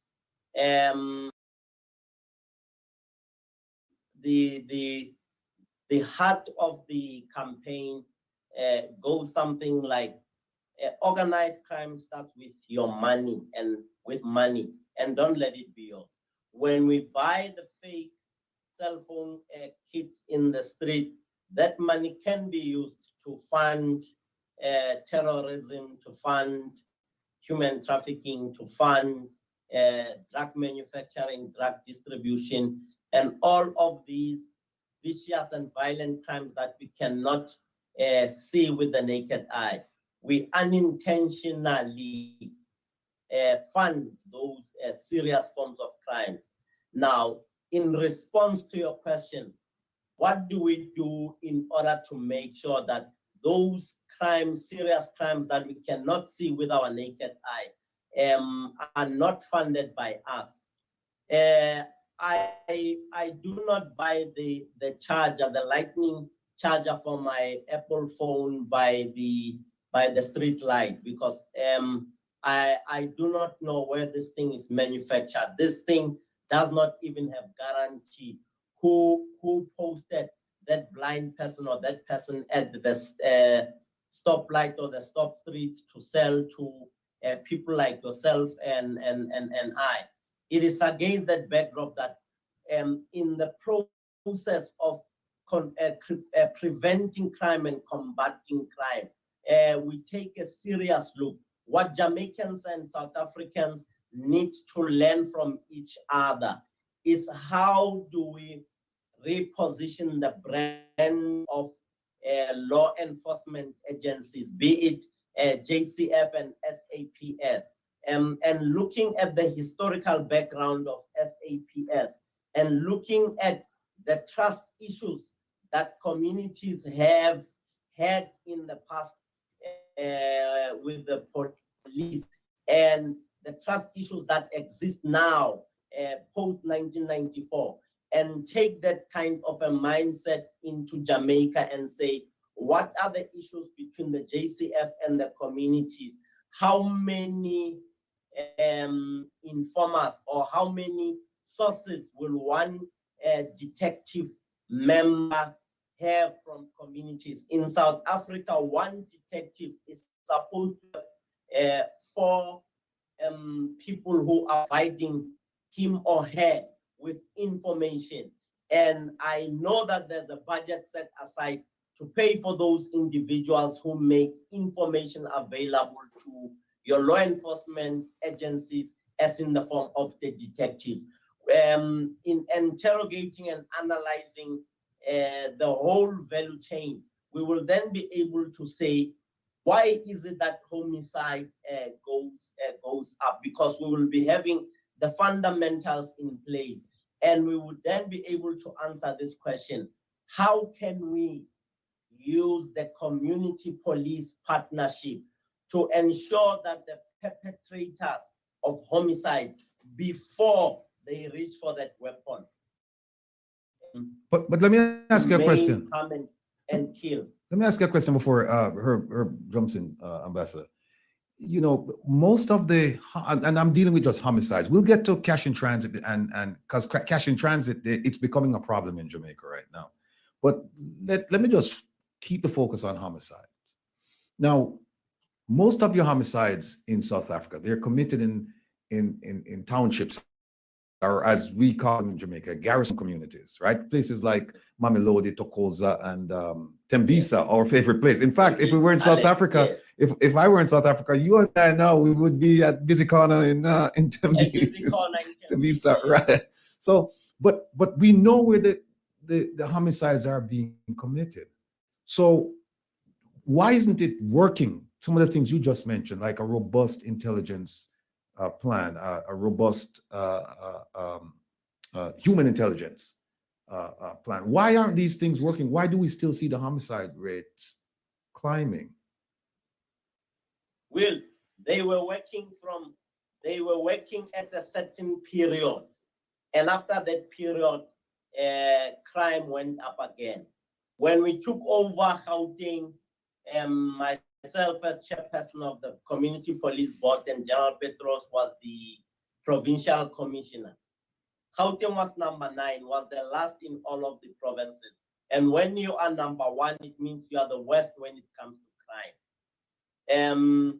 Law enforcement agencies, from the flying squad to the vehicles doing patrolling in those communities, joined forces and joined hands with the communities. And we were able to nip in the bud to kill your cash and transit highs. Your bank robberies went to 0. Your bank followings went to 0. Rates went down. Murder and rape went drastically down. And Gauteng remained at position number 1 for about 2 years before General Petros left. When Petros left, we were at position number 5 years out of the 9 provinces. So long story short, Will, there are systemic and systematic challenges. The issue of resources. Let me quote an example. One police detective would be sitting with about 200 dockets. That particular person will suffer from stress. That particular person will not do justice to some of the dockets in terms of investigation. So the point that I'm driving home is systemic weaknesses, the issue of resources, the issue of lack of support by the commanding officers, lack of support by the general organization, and also that leads to despondency. Let me put it to you that some 3 weeks back, I drove with one friend of mine who's a warrant officer and asked this guy, how long have you been a warrant officer? This guy says, 24 years. And I asked this guy, how do you feel? He said, I don't want to come to work. I'm just coming for the sake of coming to work. So that tells you, even if a person in the street would provide that police officer with information, that guy has issues with himself, with the rank, with what he's expected to do. So long story short, systemic and systematic weaknesses create serious problems for policing, for crime prevention and crime combating. Listen, I promised Herb that he'd come on, but I just have to ask you this one question. I was there when, in fact, I assisted in developing the tracker team, right? When Becky Tlele was the police commissioner. And yes, that team was very active. In fact, it was transplanted throughout the entire country. And their primary mission was to go after bad guys. They had a list, and that was it. They went after these guys, and they went after them with a vengeance. What happened to that team? And the reason I ask you that question is I'm going to ask you later on in the program, and you can think about it for now, is what are some of the programs that you're using in South Africa that you think might be useful for the Jamaican crime situation? Because you've done some reading and you know something, you know quite a lot about Jamaica. So tell me about the tracker team. What happened to it and what happened to the other initiatives? Those successful initiatives that you helped South Africa with in terms of the training of the trackers, in my book, we used to refer to them as the predators. The predators in code were dismantled by some of the members in the leadership of the organization. I don't know what were the reasons. Do I agree with it? In the past, did I agree with it or now? No, because it yielded results. I always ask myself, is it that people were sabotaging themselves and or were not happy with the successes of the trekking team? I remember some of the members of the trekking team very, very frustrated, and some of them left to go into private security companies. And I would want the Jamaica's constabulary force to use this model of your trackers and your trekking team if they don't have it. If they do have it, look into your dashboard systems that they use and how effective that team would be. In the event that it does not exist, it is critical that you have people who are set up, a unit that's set up to chase your top 20 or your top 200 or your top 100 in Jamaica, to ensure that on a day-to-day basis, when they wake up, the hunting Andy, when they wake up, the hunting Will and Heb and Andy, they leave. They don't have any other thing.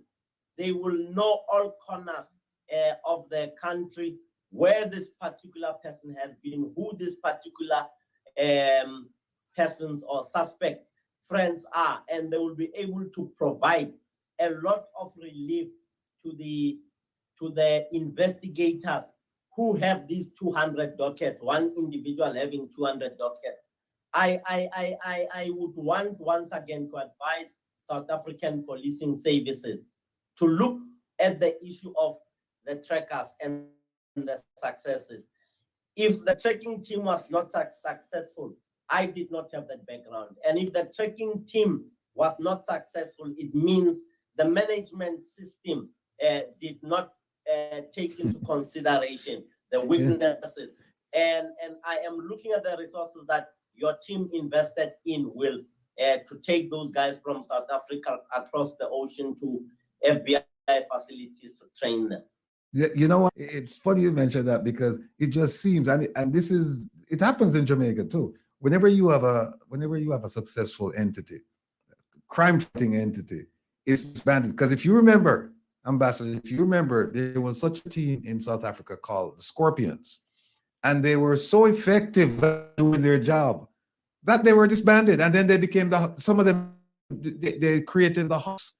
And then now the Hawks used to report through that chain, through the police command chain. Now, be a good friend. He doesn't report to the police commissioner. He reports directly to the minister. So even though his budget is proposed in Parliament by the police, they wear the uniform, he's not really considered police. They're an elite separate unit. But before you respond, I have Herb, because I know he wants to ask a couple of questions. So Herb, the floor is yours, sir.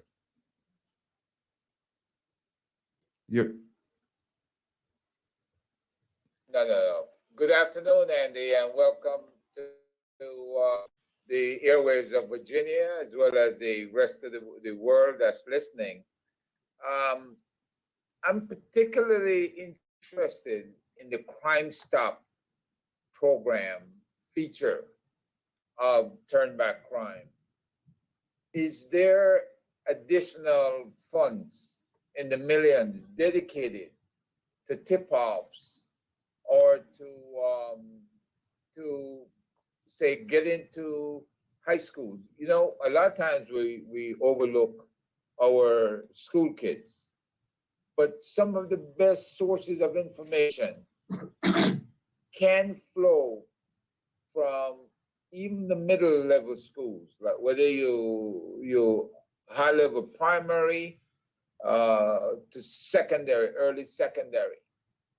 It's the latter part of secondary schools where they get too smart for themselves and they either participate in gangs or in other forms of crime. But are we where the kids are hungry, where the kids need assistance?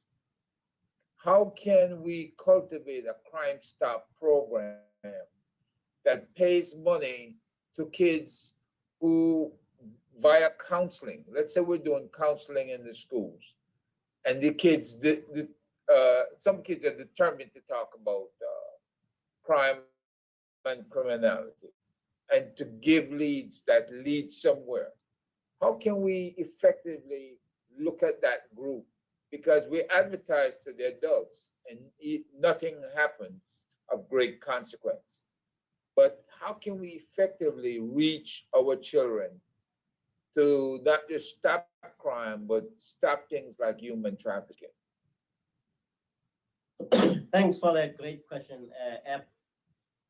In my own space, in my mom's community, Eb, what I do as an individual or as an ambassador of this international program or campaign, I look at those who play football, youngsters who are good from the ages of 10, 11, 12. Identify, there's one in my street, in my mom's street. Identify that young man. Identify that young man, grabbed him by the hand, introduced him to one of the top teams in South Africa. When you do that, you're creating an opening for a young star. You are turning him into something, into someone more responsible, as opposed to being a runner, getting joy and excitement from being a drug runner and that kind of stuff. I think what we need to do is to identify young people who are in conflict with the law. When we have identified them, there are organizations where some of these young people have gone to steal, to do many of these things that we don't want them to do. We bring them in and ensure that we create a program that adds value to the youngsters. It's all good and well for them to play football. It's all good and well for them to play chess. Teach them how to code. Teach them coding, teach them robotics, teach them how to create apps so that they can make money from their activities. I have observed that in our communities, poverty is one of those enablers of crime. It's a generator of crime. And for me to give that particular young man or young women $2 or $10 or $20 is not adding value, because that particular youngster depends on me. When he sees me, he sees the king of the day. And I don't want to walk around carrying that mentality. I have to help them generate an income for themselves. So yes, when we petition Interpol and Crime Stoppers International, we can use these programs that you were speaking about earlier with the deputy mayor. You can use those programs as crime prevention initiatives that are fully funded by Cooperate. We are now coming to concluding in the response by saying public-private partnerships must be the order of the day. Public-private partnerships would mean law enforcement, would mean communities, and would mean corporate citizens. Let me share with you one of the things that I'm busy with that would be coming around May, June. On the national screens of South Africa, very soon, in one of the big TV stations or big TV channels, I am bringing about a program on cyber smartness. What you want to do to get funding for such kind of a program, you want to go to those companies that were hacked and say, here is a program that deals with cyber smartness. And obviously, from investing in that kind of a program, then yield back, or that program, it will then yield back that money to those who want to do coding and robotics. We don't have to depend on government, South African government, for each and every. And listen, we're up on the commercial, so we're gonna pick on the other side of the hour. So stay with us. Don't go anywhere.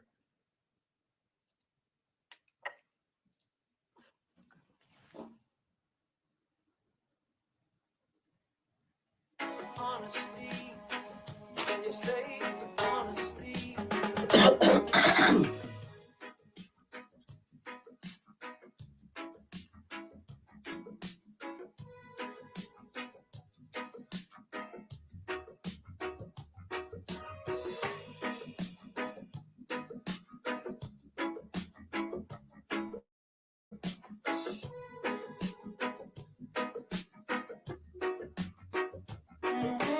Honesty, can you say honesty? Honesty, can you say honesty? Honesty, can you say honesty? Honesty, can you say honesty?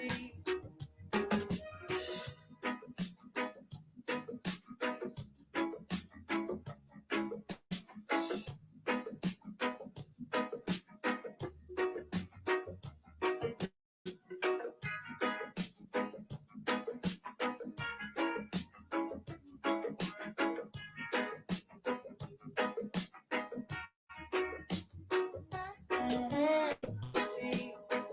can you say honesty?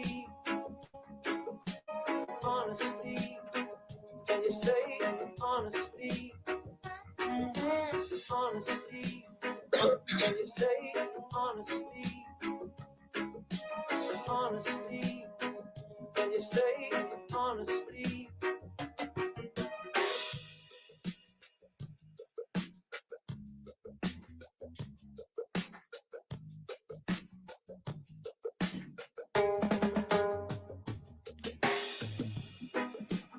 Honesty, can you say honesty?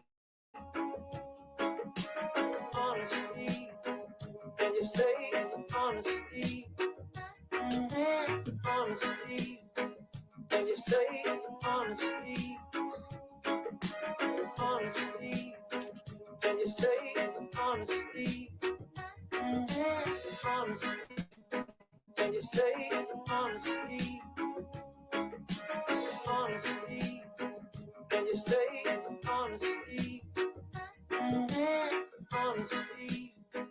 can you say honesty?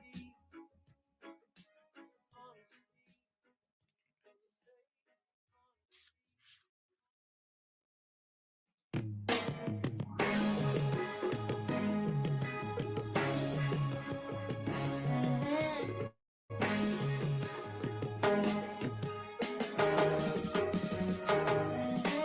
Honesty, can you say honesty? Honesty, can you say honesty? Honesty, can you say honesty?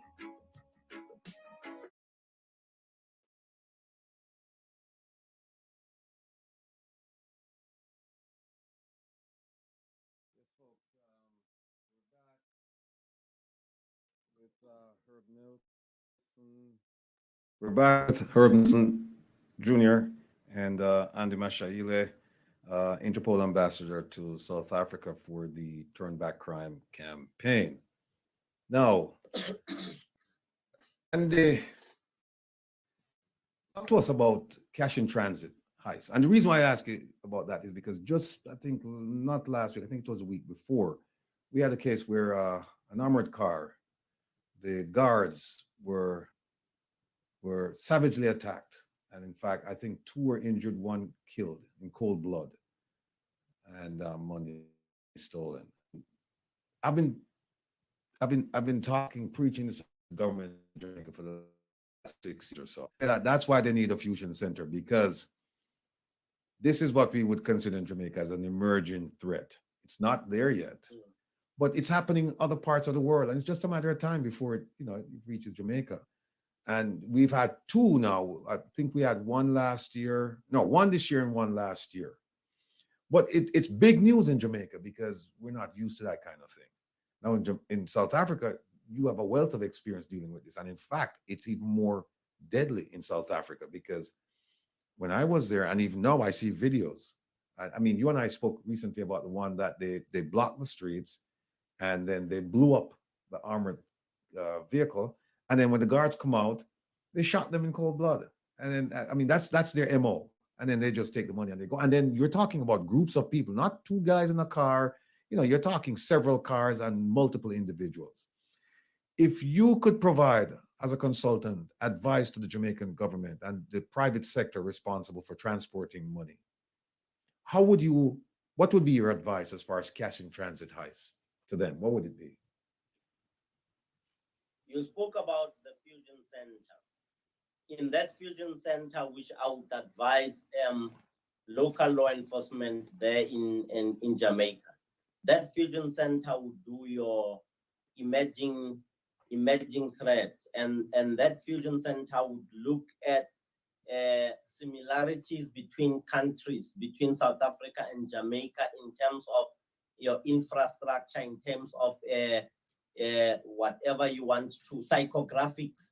At the end of the day, then use their wealth of experience or the data that they have gathered to do projections, use technology, use AI to ensure that in the event that a similar crime is committed to crimes that are committed in South Africa, then you have a functional, strategic and tactical response. Set up your fusion center.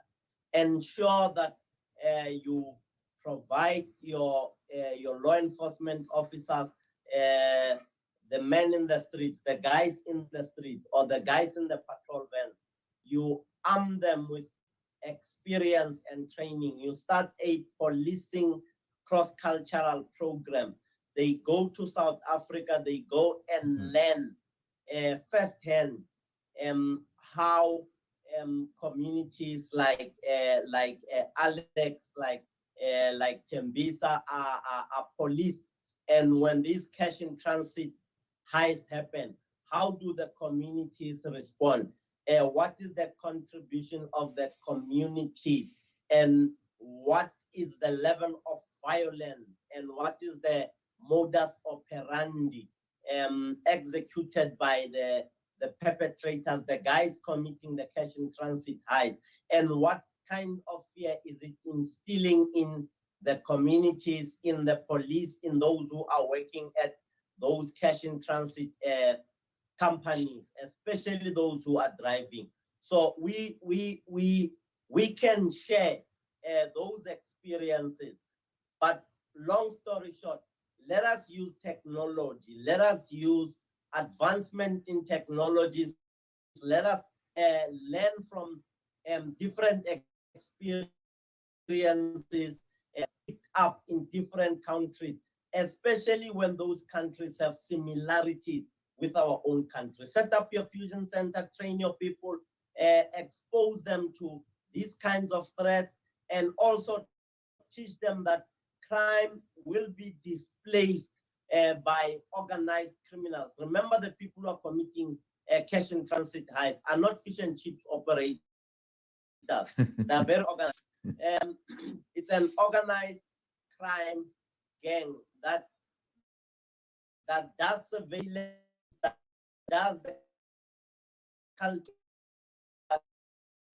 that military precision, and know how to use time and how to instill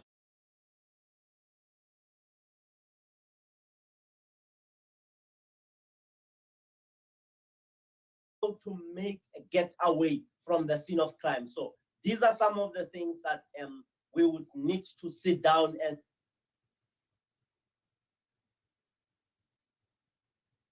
I think Did we lose Andy? I think we lost your picture too. Yeah, he's back. Can you still hear me? Yes, we can hear you. Yeah, you're back. Yes, we can hear you. We can hear you. Hey, you know, Andy, let me show you. There's a streaming. There's a streaming problem. You can hear me. I can see you as well. All right. Can you hear me? Andy? Andy, can you hear any of I us? can hear you, but I can't see both of you. Well, I can see. I can see you. I Hold can on. hear you, but I can't. All right, hold on. We're getting a call. Caller, good afternoon. Welcome to Reason with Rattigan. Hello? Yeah, he's back. Can you still hear me? Yes, we can hear you. Caller. Gone. Yes, Andy, can you hear me? All right, if you can hear me, you can just chime in. I can see you. Okay. Okay, we're back. Yes? No? Yeah, I can hear you. I can see you. Here. You can see me now?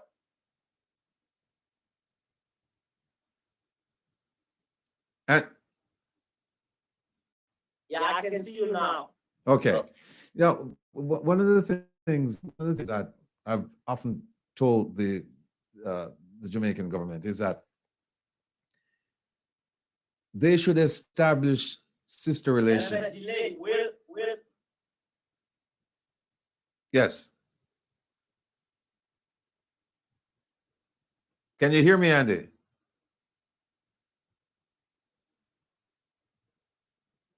I think he's having interference. There is a delay. All right. Can you, Herb? Maybe I think he can hear you better than he can me. Can you please tell him to sign out and I come can back in? hear you. You can hear me?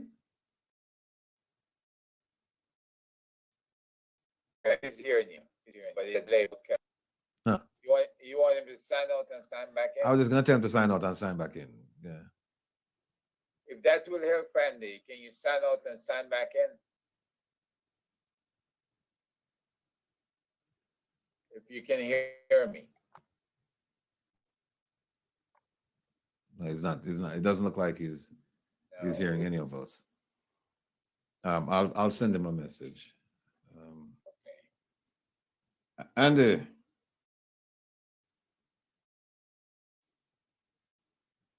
I can see. Okay, can you sign out and sign back in, Andy, see if that will Yes, help? sir. Or you did? Hey, folks, this is one for the what's it, the cutting room. So this will be edited. So please bear with us.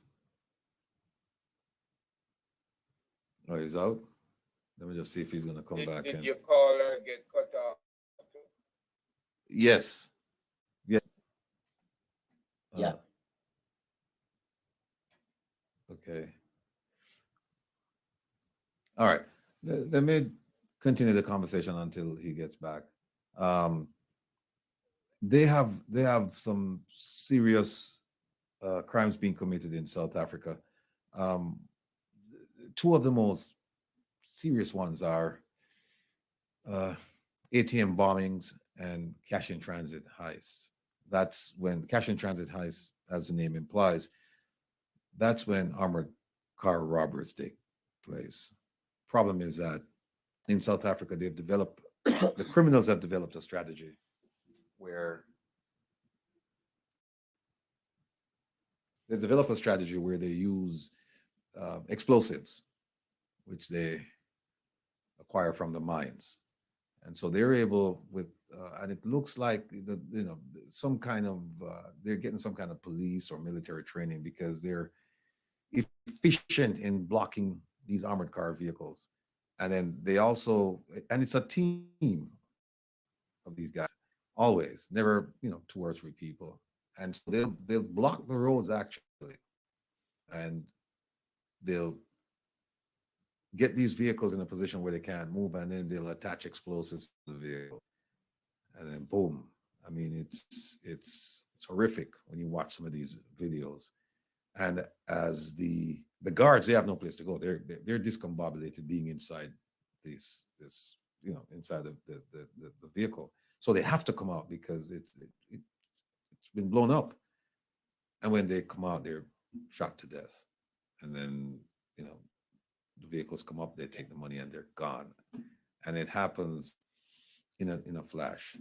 And that's the end of that. The ATM bombings. Yeah. Military precision. Right. Military precision. Right. And the ATM bombings, it's funny because when they first started doing it, they would blow up the machines and they would destroy the cash, or they would hurt people in the location where the machine was located. Yeah. And then over the years, they refined it to the point where now they're able to put just enough explosives to blow it apart, but not destroy the cash. But people are still getting hurt from this. And I'm hearing reports that explosives are in Jamaica. Don't know if it's true, and I don't know the quantity. But criminals learn their trade, for the most part, in the university called prison, right? Yeah. So they go there and they learn from each other. And what I'm afraid of is that at some point, some of these criminal techniques, they will occur in Jamaica, and then it's going to be a sad day. If you do not have, and we've been preaching this for years, you need a fusion center. If they don't know how to operate one, they can call me. I'll do it, my people. I'll do it for free. I've got Herb Nelson here, who has a ton of experience working with fusion centers and fusion center materials. So do I. And now Herb has put on and said, okay, here's how you set it up. This is what you need to do. Here's how you track stuff. Here's how you measure here's how you do your requirements. Here's how you do your collection. Here's how you do your analysis. Here's how you do your dissemination. All of those things, the complete intelligence cycle, we're very, very familiar with it. And they have a semblance of fusion centers in Jamaica, but they're not fusing anything because in Jamaica, they're still operating in silos. What do I mean by that? Meaning that if information... That's another problem. The big problem. That's another problem where police community partnerships, or let me just put it as law enforcement agencies, when this unit wants to be recognized more than the other units, that's where your problem starts. When you hear crime intelligence being labeled as weak and useless by your visible policing teams or your specialized other units, your national intervention units and all those other units, you realize that there is no synergy in the organization. Mm-hmm. And the beauty of the Fusion Center, Summit Road, Sentin Police Station is in Summit Road. The whole of Summit Road until you go through to Bryanston, there are cameras. Those cameras dovetail or converge at the Fusion Center in Randburg. And in that Fusion Center, they can tell you the number of cars that use that road that day. They can even show you the registration numbers of those cars. They will show you the cars. The systems there record what happens from Rivonia Road down Summit Road, right hold into... on 1 second. Hold on. No, finish up, Andy. Finish up. Yeah, right into William Nicol, right into Randburg.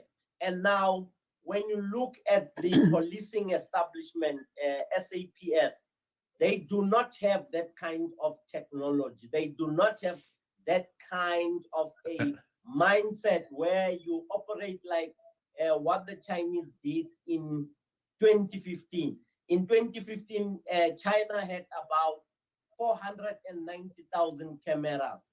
Those cameras belong to ordinary people like Hep and myself and the gentleman across the street. Hello, Mr. You were Rattigan. requested by law to make sure that your cameras fit into the Fusion Center. Well, so that let me stop you there, Andy. They have a program like that in Jamaica. It's called Jamaica Eye, but people have referred to it laughingly as Jamaica blind, saying that the eye doesn't work because it depends heavily on citizen participation. And there's a culture in Jamaica that says informers must die, informer fed. And so people are afraid. And in fact, people have been killed for keeping the cameras up. And so there's a whole mindset, a sea wave change that we have to deal with before we can even get to that. But before you go any further, I have a call. Caller, go ahead, please. Hello? Hello?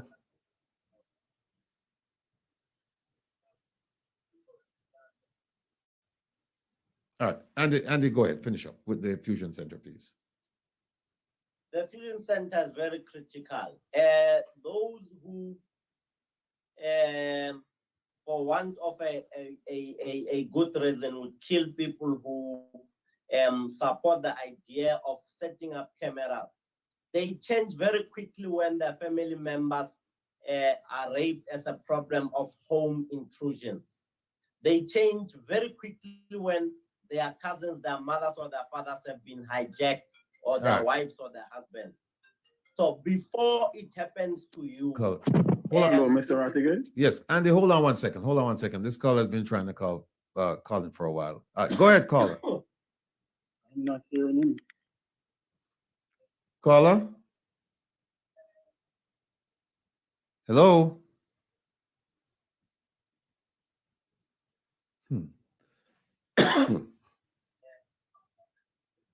There's something wrong with the caller's line. It's not getting through.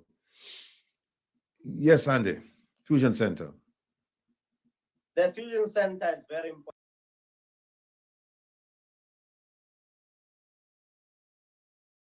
In the absence of a technology, in the absence of advancement, in the absence of an advanced system that can save your life, you might be a victim of crime. So it is important that community participation be informed not by your fears and not be informed by the illegal gun that you have and your commission or perpetration of crime. It must be informed by safety and security. You know, in South Africa, we have the National Development Plan 2030. Chapter 12 of the National Development Plan says by 2030, the people of this country, South Africa, must be feeling safe and they must actually be safe. So it is important that we look at some of these things and say, how do we transport them? How do we export them to places like Jamaica? How do we make sure that by 2030, the people are safe and secure? And what kind of technologies, what kind of systems must be put in place so that the people must be safe? I looked at your homicides. I looked at your murders. I looked at the police stations that were registering an increase in murders. And my mindset to me, we need in that particular place, we need to look at what informs the hotspot of murder. Excuse me. St. Mary in 2022 recorded an increase in murder of 15% compared to one murder in 2021. St. Mary Police Division, I'm sure that is a police station, followed by Trelawney. Yeah. 13 killings in 2022 compared to 3 murders in 2021. And then the third one was Westmoreland Police Division. In 2020, they had 42 murders. In 2021, they had only 18 murders. Yeah, hold that point, Andy. Caller, can you hear us? Can you hear me? Hello? Can you hear me? Hello? Hello? Go ahead, Andy. The fourth one, the last one that I did my benchmark on, I took 4 in doing my analysis and after my research. Portland Police Division, there was 100% increase in 2022. In 2021, there were 4 murders. In 2022, there were 4 murders. This is now murders reported to Portland Police Division. I'm sure it's a police station. So it tells you in 2021, the homicide rate nearly reached 50 people, 50 per 100 Yeah, that's high. 100,000 people. Yeah, that's Yeah. high. In 2021, there were 1,461 killings in Jamaica. Right. Now, Yeah. here's one of the things. These are the stats. These are the stats that are released by JCF. And when you look at the stats released by Statista Research Department, you realize there is a there is a discrepancy. I'm sure, obviously, some of the crimes would have been reported. Some of them would not be reported, and those are not reported. The people who trust researchers and they would give researchers that information. So I'm not sure what's the margin of error. Why is there a margin of error between Statista Research Department as well as JCF? Right, right. Herb.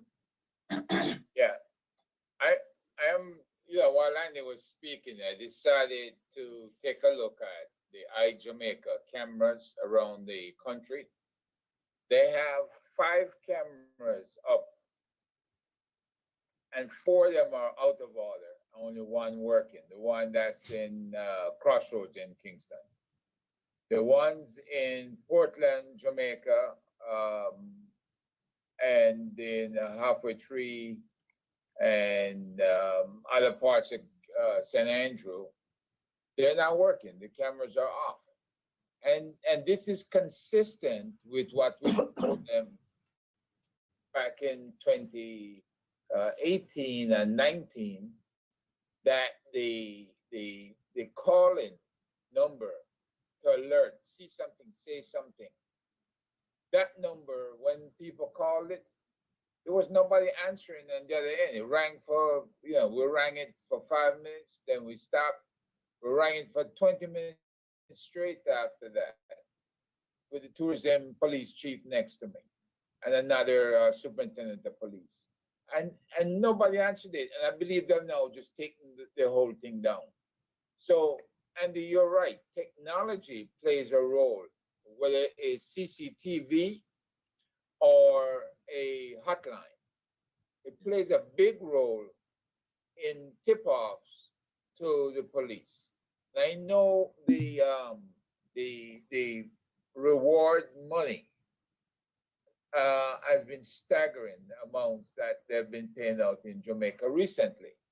So you have to ask yourself, if you have these rewards being paid out, and if the CCTV paid off, especially in a car chase that ended at in Kingston at Trafalgar Road, if you remember that shootout. I remember. Right? Mm. It helped. And now we see where the cameras are breaking down. So you have to wonder, where's the redundancy? Why can't, if a camera is unavailable, why can't you switch to a different camera? So we are our own worst enemies when it comes to the technology working correctly. Technology will only work if it's applied correctly and if it works correctly.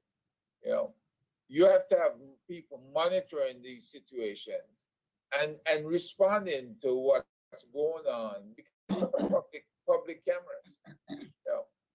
So Andy's on the money when he says these things are very effective. They will work. We hear complaints every year about predatory larceny.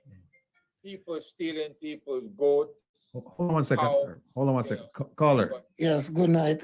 Yes. Good night, Ratty. Yes. Sir. Yes. Hello, Rattigan. Yes. Hmm. Hello? Yeah. Hello. Can you hear me?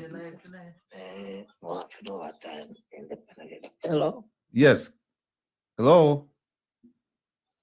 Hello. Hello. Hello. Hello. The phone open up. Hello. Hello? Hello? Hello?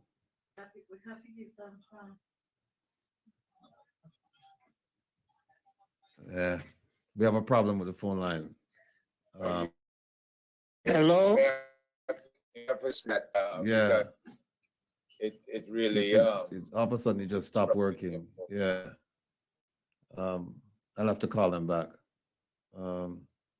Yeah, sorry about that. Yeah, I'll just have to just turn it off and then they'll just finish up the program and then call people back. All right. Oh, wait. unless you can Hello? use number and What I'm gonna do. Hello? Hello? Yes. Can you hear me? Hello? Hello? Hello? Hello? Hello? Hello? I have to call them back. Hello? All right, go ahead. I'll have to just call them back. Yeah. The payouts, like I said, have been a high amounts. But the fact is, if the technology does not work, when I spoke to one of the security guards in the company where they shootout. Says one of the guards was shot in the ear because he was carrying monies in both hands. The female was carrying monies in both hands. And then you had the driver. So the person who's supposed to be there that day as the shotgun person, that person was not deployed, was not present. So it seems like there's a great deal of complacency when it comes to deployment of the guards. And that's because they had not been attacked in a long time. So they came up one man short, a woman short, as a shotgun person to cover the people who are carrying satchels of money, bags of money in both hands. So when they got attacked, it was the element of surprise was not on their side. And from what he described, the female was able to roll out of the way. She got shot 5 times. But when they came for her bag of money, she got off at least 4 or 5 shots. But the other guy got hit in the ear and shot in the head. And he passed away. He was deceased at the scene.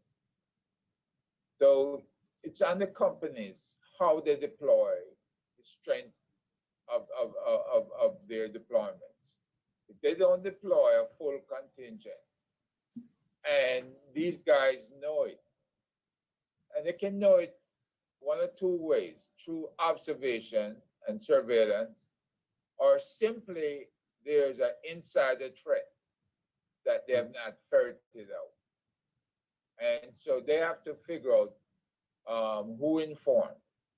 And that may involve checking everybody's cell phone to see who was being called up to the time that the truck deployed, or the armored truck deployed to the bank.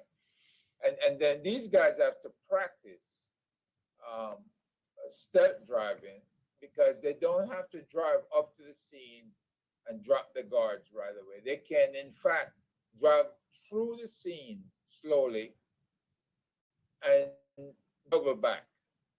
And that way they can observe the scene before they actually deploy their guards with the money. Because if you carry money in your hands, you don't have time to react to scanning the horizon to see what's happening and taking action. Well, So you do need these cameras. You do need the fusion center watching the video and telling the truck driver what's going on before he releases the guards with the money. so there's essentially a tactical failure then. It's a tactical failure, yes. All right, let me ask Ambassador Mashayle a question. A caller wanted to find out. Actually, you know him. It's Mr. Tavares. He wants to find out what advice would you give CARICOM leaders going into Haiti? I'm not sure from the situation unfolding in Haiti. if Yeah, you I'm informed. you are informed. Yes. So the question then is, what kind of advice would you give CARICOM leaders about going into Haiti at this time? Haiti is a hotspot that needs to be stabilized and that needs to be normalized. Two things that they would need to do, I've already addressed them. Anything and everything that is going to be done in the first place, there would be to go in there with the mindset of hotspot stabilization. Hotspot stabilization would mean getting all those who are rowdy and getting all those who are law-abiding, the politicians, the critical stakeholders to come together and negotiate a settlement or ensure that you pick up as much intelligence as you can so that you are able to see what is it that motivates the chaos that's in the country. The many gangs that are there that are pushing their own agendas, and as well as double checking if these are not economic hitman tactics. The three of us, the four of us on this discussion know that there are countries that would send economic hitmen to go and get titanium from Haiti or whatever. If Haiti does not want to play the game, they destabilize. So to ensure that the stabilization, you would need to get that information and ensure that after you have received that intelligence, you are now able to take that information, crash it into some kind of a recipe or a plan, a roadmap that would deal with a normalization of the situation. Let me switch gears and ask you about resources, police resources. When I lived in South Africa, the SAPS, the South African Police Service, was comprised of approximately, I think it was 97,000 people. 197,000, yes. 100. The total number was 197, 196. That's the time when you were in SAS. 197,000 people. Yeah. Okay. Now, that's and at that time, I think South Africa had a population of about 52 million. I think this was about 10 years ago, 53 million, somewhere around there. All right. Between 40 and 50 million, yes. Okay. Now, there's a report coming out of, well, first up, the JCF has about 11,000 plus members. In order for it to be fully effective and functional, it has to, we've been told that they need about 16 to 17,000 people to police a country of a little over 4,000 square miles, 4,400 and something square miles, and less than 3 million people. Now, we're being told that they're losing about 400 members every year. Now, keep in mind, they only have 11,000, around 11,000 thereabouts. And they're losing about 400 members each year. Now, they're recruiting, but you're getting recruits who are, of course, by the very term recruits, that tells you that they're not experienced, right? So they're losing 400, and you can assume that there are some very, very experienced people that they're losing. And the Deputy Commissioner of Police in charge of administration, based on what I'm being told, and I'm reading it here, said it is not of concern. What's your take on something like that? You need 16,000, you have 11,000, you lose 400. What would be your advice to the JCF? I would go into that admin office and take all of the files of the exit interviews. The exit interviews will tell me what is the reason why we're losing 400 per month. And from those reasons that I've picked up. Per year, I think you're losing 400, but go ahead. Yeah, per year. Yeah, per year. I would sit down and go through those files where exit interviews are done and find the reasons why. When I know what the reasons are for the members to leave, I can stem the tide. I can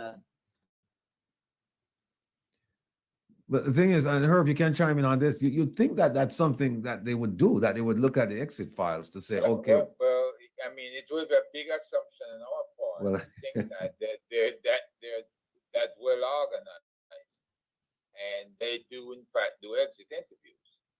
They should be a designated officer, senior officer, in every division to ensure, because it's only 400 people, and you have 365 days in the year. So I would think that even if you did it over 200 days, that's 2 officers per day over 200 days, working days. So you could get to these people and you could find out what creates the situation where people want to leave. And The other reason would be natural attrition. yeah, And the other thing would be death of police officers, death of members.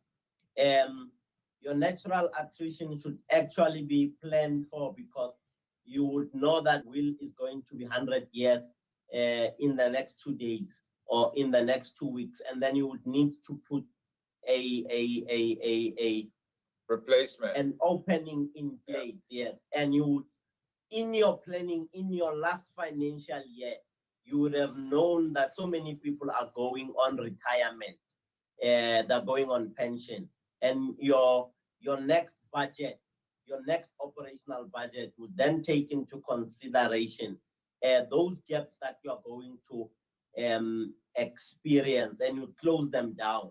Unless if the members go away on ill health, they suffer from terminal diseases, and you can't kick them out of the job. You have to allow them to go through the process. Some of them go away because of medical unfitness or that kind of stuff. So, like I said, your exit interview will tell me what the problem is, and then we can advise the administration there. 400 per annum, it's a lot. it's a lot considering that you only have 11,000, you know?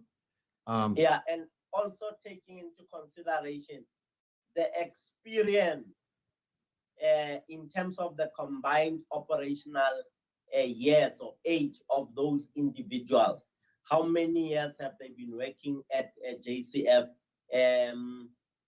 2 of them have been there. The other one was there for 15 years. The other one was there for 20 years. So you are losing 35 years of experience, and you are not going to be able to capture it quickly with the new recruits that come out of college. And you then need to go to those officers who are retired and say, please spend some time with the new recruits. Like it happened, Will, when you left. Subs went to the from a certain rank, I can't remember off by head now, to say, guys, come through, we need you, there's a shortfall. So long story short, I think the challenges that JCF is experiencing would be they are undermanned or understaffed, and that would be one of the reasons that would lead to opportunistic organized criminals and fish and chips operators thinking that they're be all and they're be all in the streets and committing crime. I am sure when people like yourselves in this discussion would sit down and pen a paper and say to JCF, that's our country, that's our sister country, that's my second home, I love Jamaica myself. This is food for thought, and this is how it works, and we have done it somewhere else.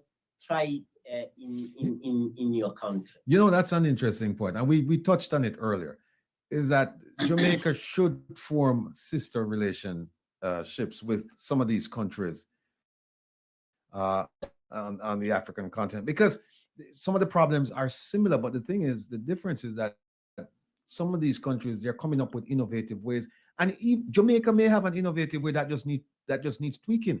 And so they just need to sit down with each other and kind of compare and contrast and reach some resolution as to how they're going to deal with the problem.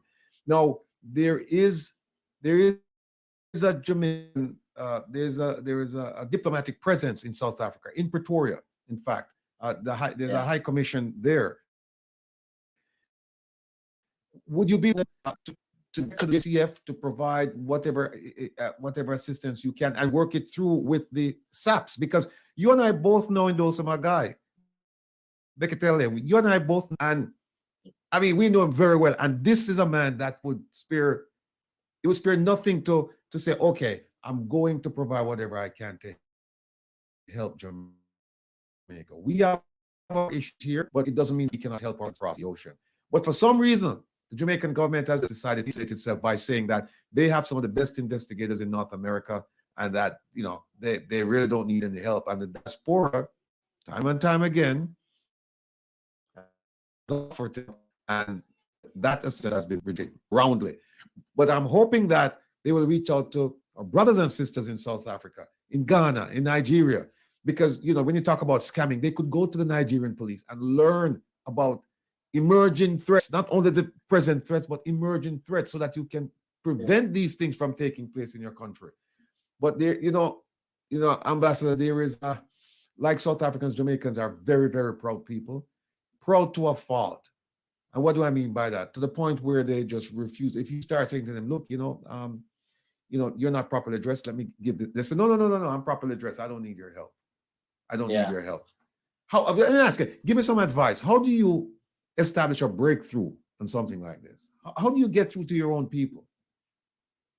And here it is, I'm asking a South Africa, a man who was born and raised in South Africa, to tell me how I was born and raised in Jamaica, to get through to my Jamaican people so I can provide it. But what I'm doing is not successful, and I'm doing it the wrong way. Herb, likewise, Dr. Francis and a whole bunch of people, the Man in the Wilderness, the People's Defender, the fireman, a whole bunch of people. We're trying to get through to them, but as Jamaicans, we cannot get through to them.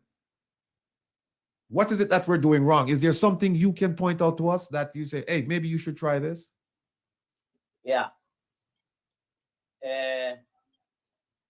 Some of your profiles scare your own home country members. Profile meaning your achievements, your successes. I have seen that with some of my friends in SA. I'm referring to Mandile Petros. I know General Petros very well. Mm-hmm. Yes, I am referring to General Gela. You know that gentleman would not sleep.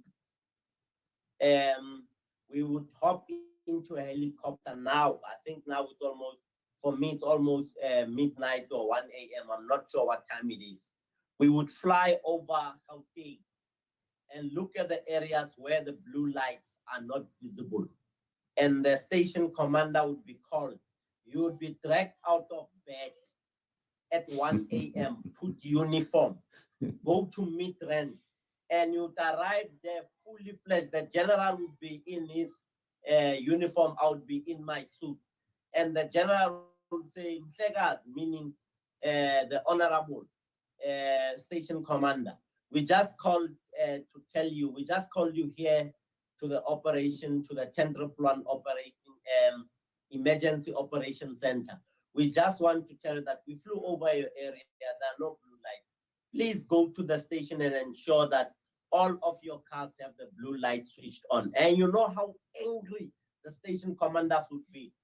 But look at the results. Station commanders were angry. People from Kane's unit, flying squad, K9, your detectives, all of them were solid against criminals. That's why you were able to stop ATM bombings. That's why you were able to stop cash in transit heists. That's why you were able to stop to zero bank robberies. That's why you're able to kill bank followings. Bank followings is when someone has drawn a large cash of mine and take it home, and the cash custodians in the bank phone the criminals, and the criminals go and they kill people wherever at their houses. December time when societies split the money that they have saved as a group. Those were nicked out. Those were knocked out of the game space of criminals. Now, it says to you and I will, and we have a responsibility to ensure that we use systems. We go back and we look at the successes of Gauteng between 2010 and 2013. What is it that made Gauteng so successful in terms of combating and preventing crime? You know, Andy, I'm looking at a book here that's for the it talks about it lays out what the JCF is supposed to do. And just in case anybody is wondering, it's not a classified document. It's unclassified actually. It talks about performance management across the government, right? And then when I read it and I started thinking about what the police in Jamaica are doing, they're not following most of this. So like you were just talking about a disciplined police force. Disciplined to where you would go up. And I remember when this those guys they would go up and they would fly over Gauteng and they would look to see where cars are positioned. And like you said, they didn't see blue lights, they'd be held to pay, right? Yes. But that shows commitment. It shows somebody who cares, right? Because he could have stayed home in bed, right? He could have stayed home and just said, the hell with it. But at midnight, he's up in there flying around saying, okay, where are my policemen stationed? What are they doing? Right? And then he would make surprise visits to the police stations as well. Yes. I know he used to do this, right? And yes. And you'd find General Gela, the Deputy Provincial Commissioner, Major General, hopping into one of the flying squad cars saying, I want to see what you guys are doing. Right. Yes. I don't think that discipline, I don't think that people in Jamaica, police officials, that they're following this performance management protocol. They're not. And so the people in Jamaica are suffering, they're suffering. And every now and again, a politician will come out and they'll say, like they're saying now, that crime, murder rate is down 20%. But the question is, do people feel safe? And the overwhelming response is, no, we don't feel safe. And how do we feel safe? And it's going to take a restructuring, a reorganizing of the JCF. And there are forces that are vehemently opposed to it because they benefit from the structure that's in place right now because it's outdated. There's no responsibility there in terms of reporting. How do you report? To whom do you report? When do you report? It's very, very limited. They're using a system that was designed back in the 1870s to deal with crime now. They've tinkered around the edges in terms of reorganizing. I'll give them credit for that. They have, but it's only tinkered. They have tinkered around the edges. They haven't gone in and do what's necessary and reorganize this.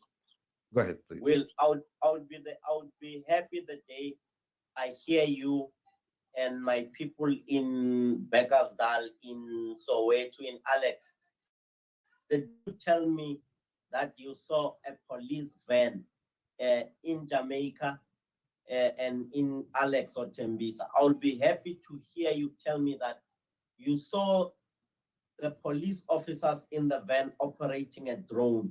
That drone would go into dark spots. It would be having infrared cameras that would pick up people who are doing things in the dark. I'll be happy to hear you tell me that technology is used at the ordinary police station. I don't know if I were to visit Jamaica and I go and open up a case of cybercrime, whether I would get the same response that I get from Senton Police Station or the police station from my home community in Beckersdale. I am not sure because of the leadership and understanding or leverage of technology and how they can use it to benefit our communities in SA and in Jamaica. I will be happy the day when I am stopped at a roadblock and I'm requested to put my hand on a morpher touch. I'm on some kind of a pad or an iPad, put your hand there so that I can see if your fingerprints do not reflect on the Interpol's 247 system, I can know that you are not a fugitive from justice in Ghana, in Italy, in Nigeria, in Australia, in Jamaica, in the US, in Mexico. When we are able to use technology to identify someone from the fingerprints at the roadblock, I'll be happy. I'm not impressed seeing police officers with traffic officers out there busy on a 13-7 roadblock, checking the discs. Why don't you get a technology that would help you with the fingerprints? You deal with your wanted suspects. Look at the guys that South Africa arrested who ran away from Israel because they were members of an organized crime gang. That guy spent 8 years undercover here. You can't tell me that that guy was not going shopping. He was not going to buy water, was not going in. He was. Why is it that you were not able to pick him up in the first 6 months? Why were you not able to use the fingerprint? And the cell phone companies, why are they not helping us with technology? Us meaning in law enforcement.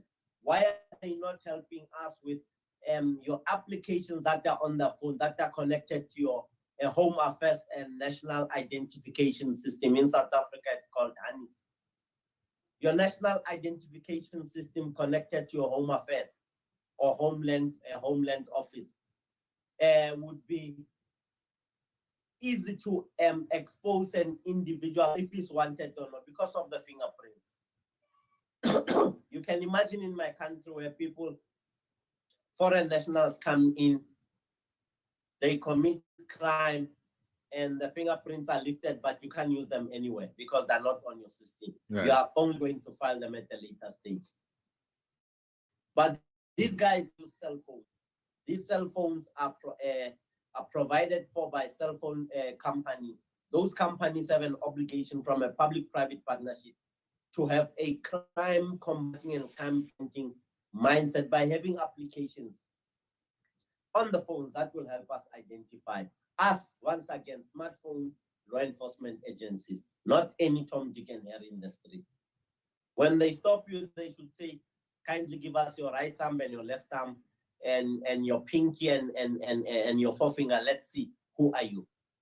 We need that kind of stuff and technology. Yeah, I can see where you know the some constitutional lawyer, they would oppose it, but be that as it may, it's a strategy. Herb, do you have anything to say? Because we're getting ready to close shop now. Yeah, I mean, and these are the ideas that we passed to the government back in 2016, and since then we have written to both the police commissioner and then Rocky Mead, who ran the chief of defense staff, because the U.S. has developed the technology where you can scan the iris and other biometrics, the fingerprint, DNA, what have you. We see in Jamaica, the DNA lab is present, and we see young girls, 10, 12, 14, delivering babies, and no match is being made at the DNA lab to make an arrest of the fathers. And the fathers sometimes is living right in the midst of their street or in the very household. So the technology can be there, but you must have a willingness or dedication to use it and to do prosecutions. Well, what we hear the JCF and other spokespeople say is, we pass it on to child welfare. And the question is, you just pass it along to child welfare? Yes. Why? It's a crime. It's a criminal offense. It's statutory rape. Hey, Right. listen, we're almost out of time. Ambassador Mashayle, thank you for coming on and spending some of your time with us. We want to thank Deputy Mayor Richard Vernon as well, and wish him well on the event tonight, the soccer match between Jamaica and that. And of course, Herb Nelson. Extend my thanks to you, my brother. Thanks for being here. Thanks for being a participant, and thanks for all that you do. Listeners, tune in tonight. Relax with the Rebel. This station, midnight tonight until 2. So until next week, same time, same place, we'll have some more interesting guests, and we'll explore issues affecting Jamaica and by extension, the world. Thank you for listening.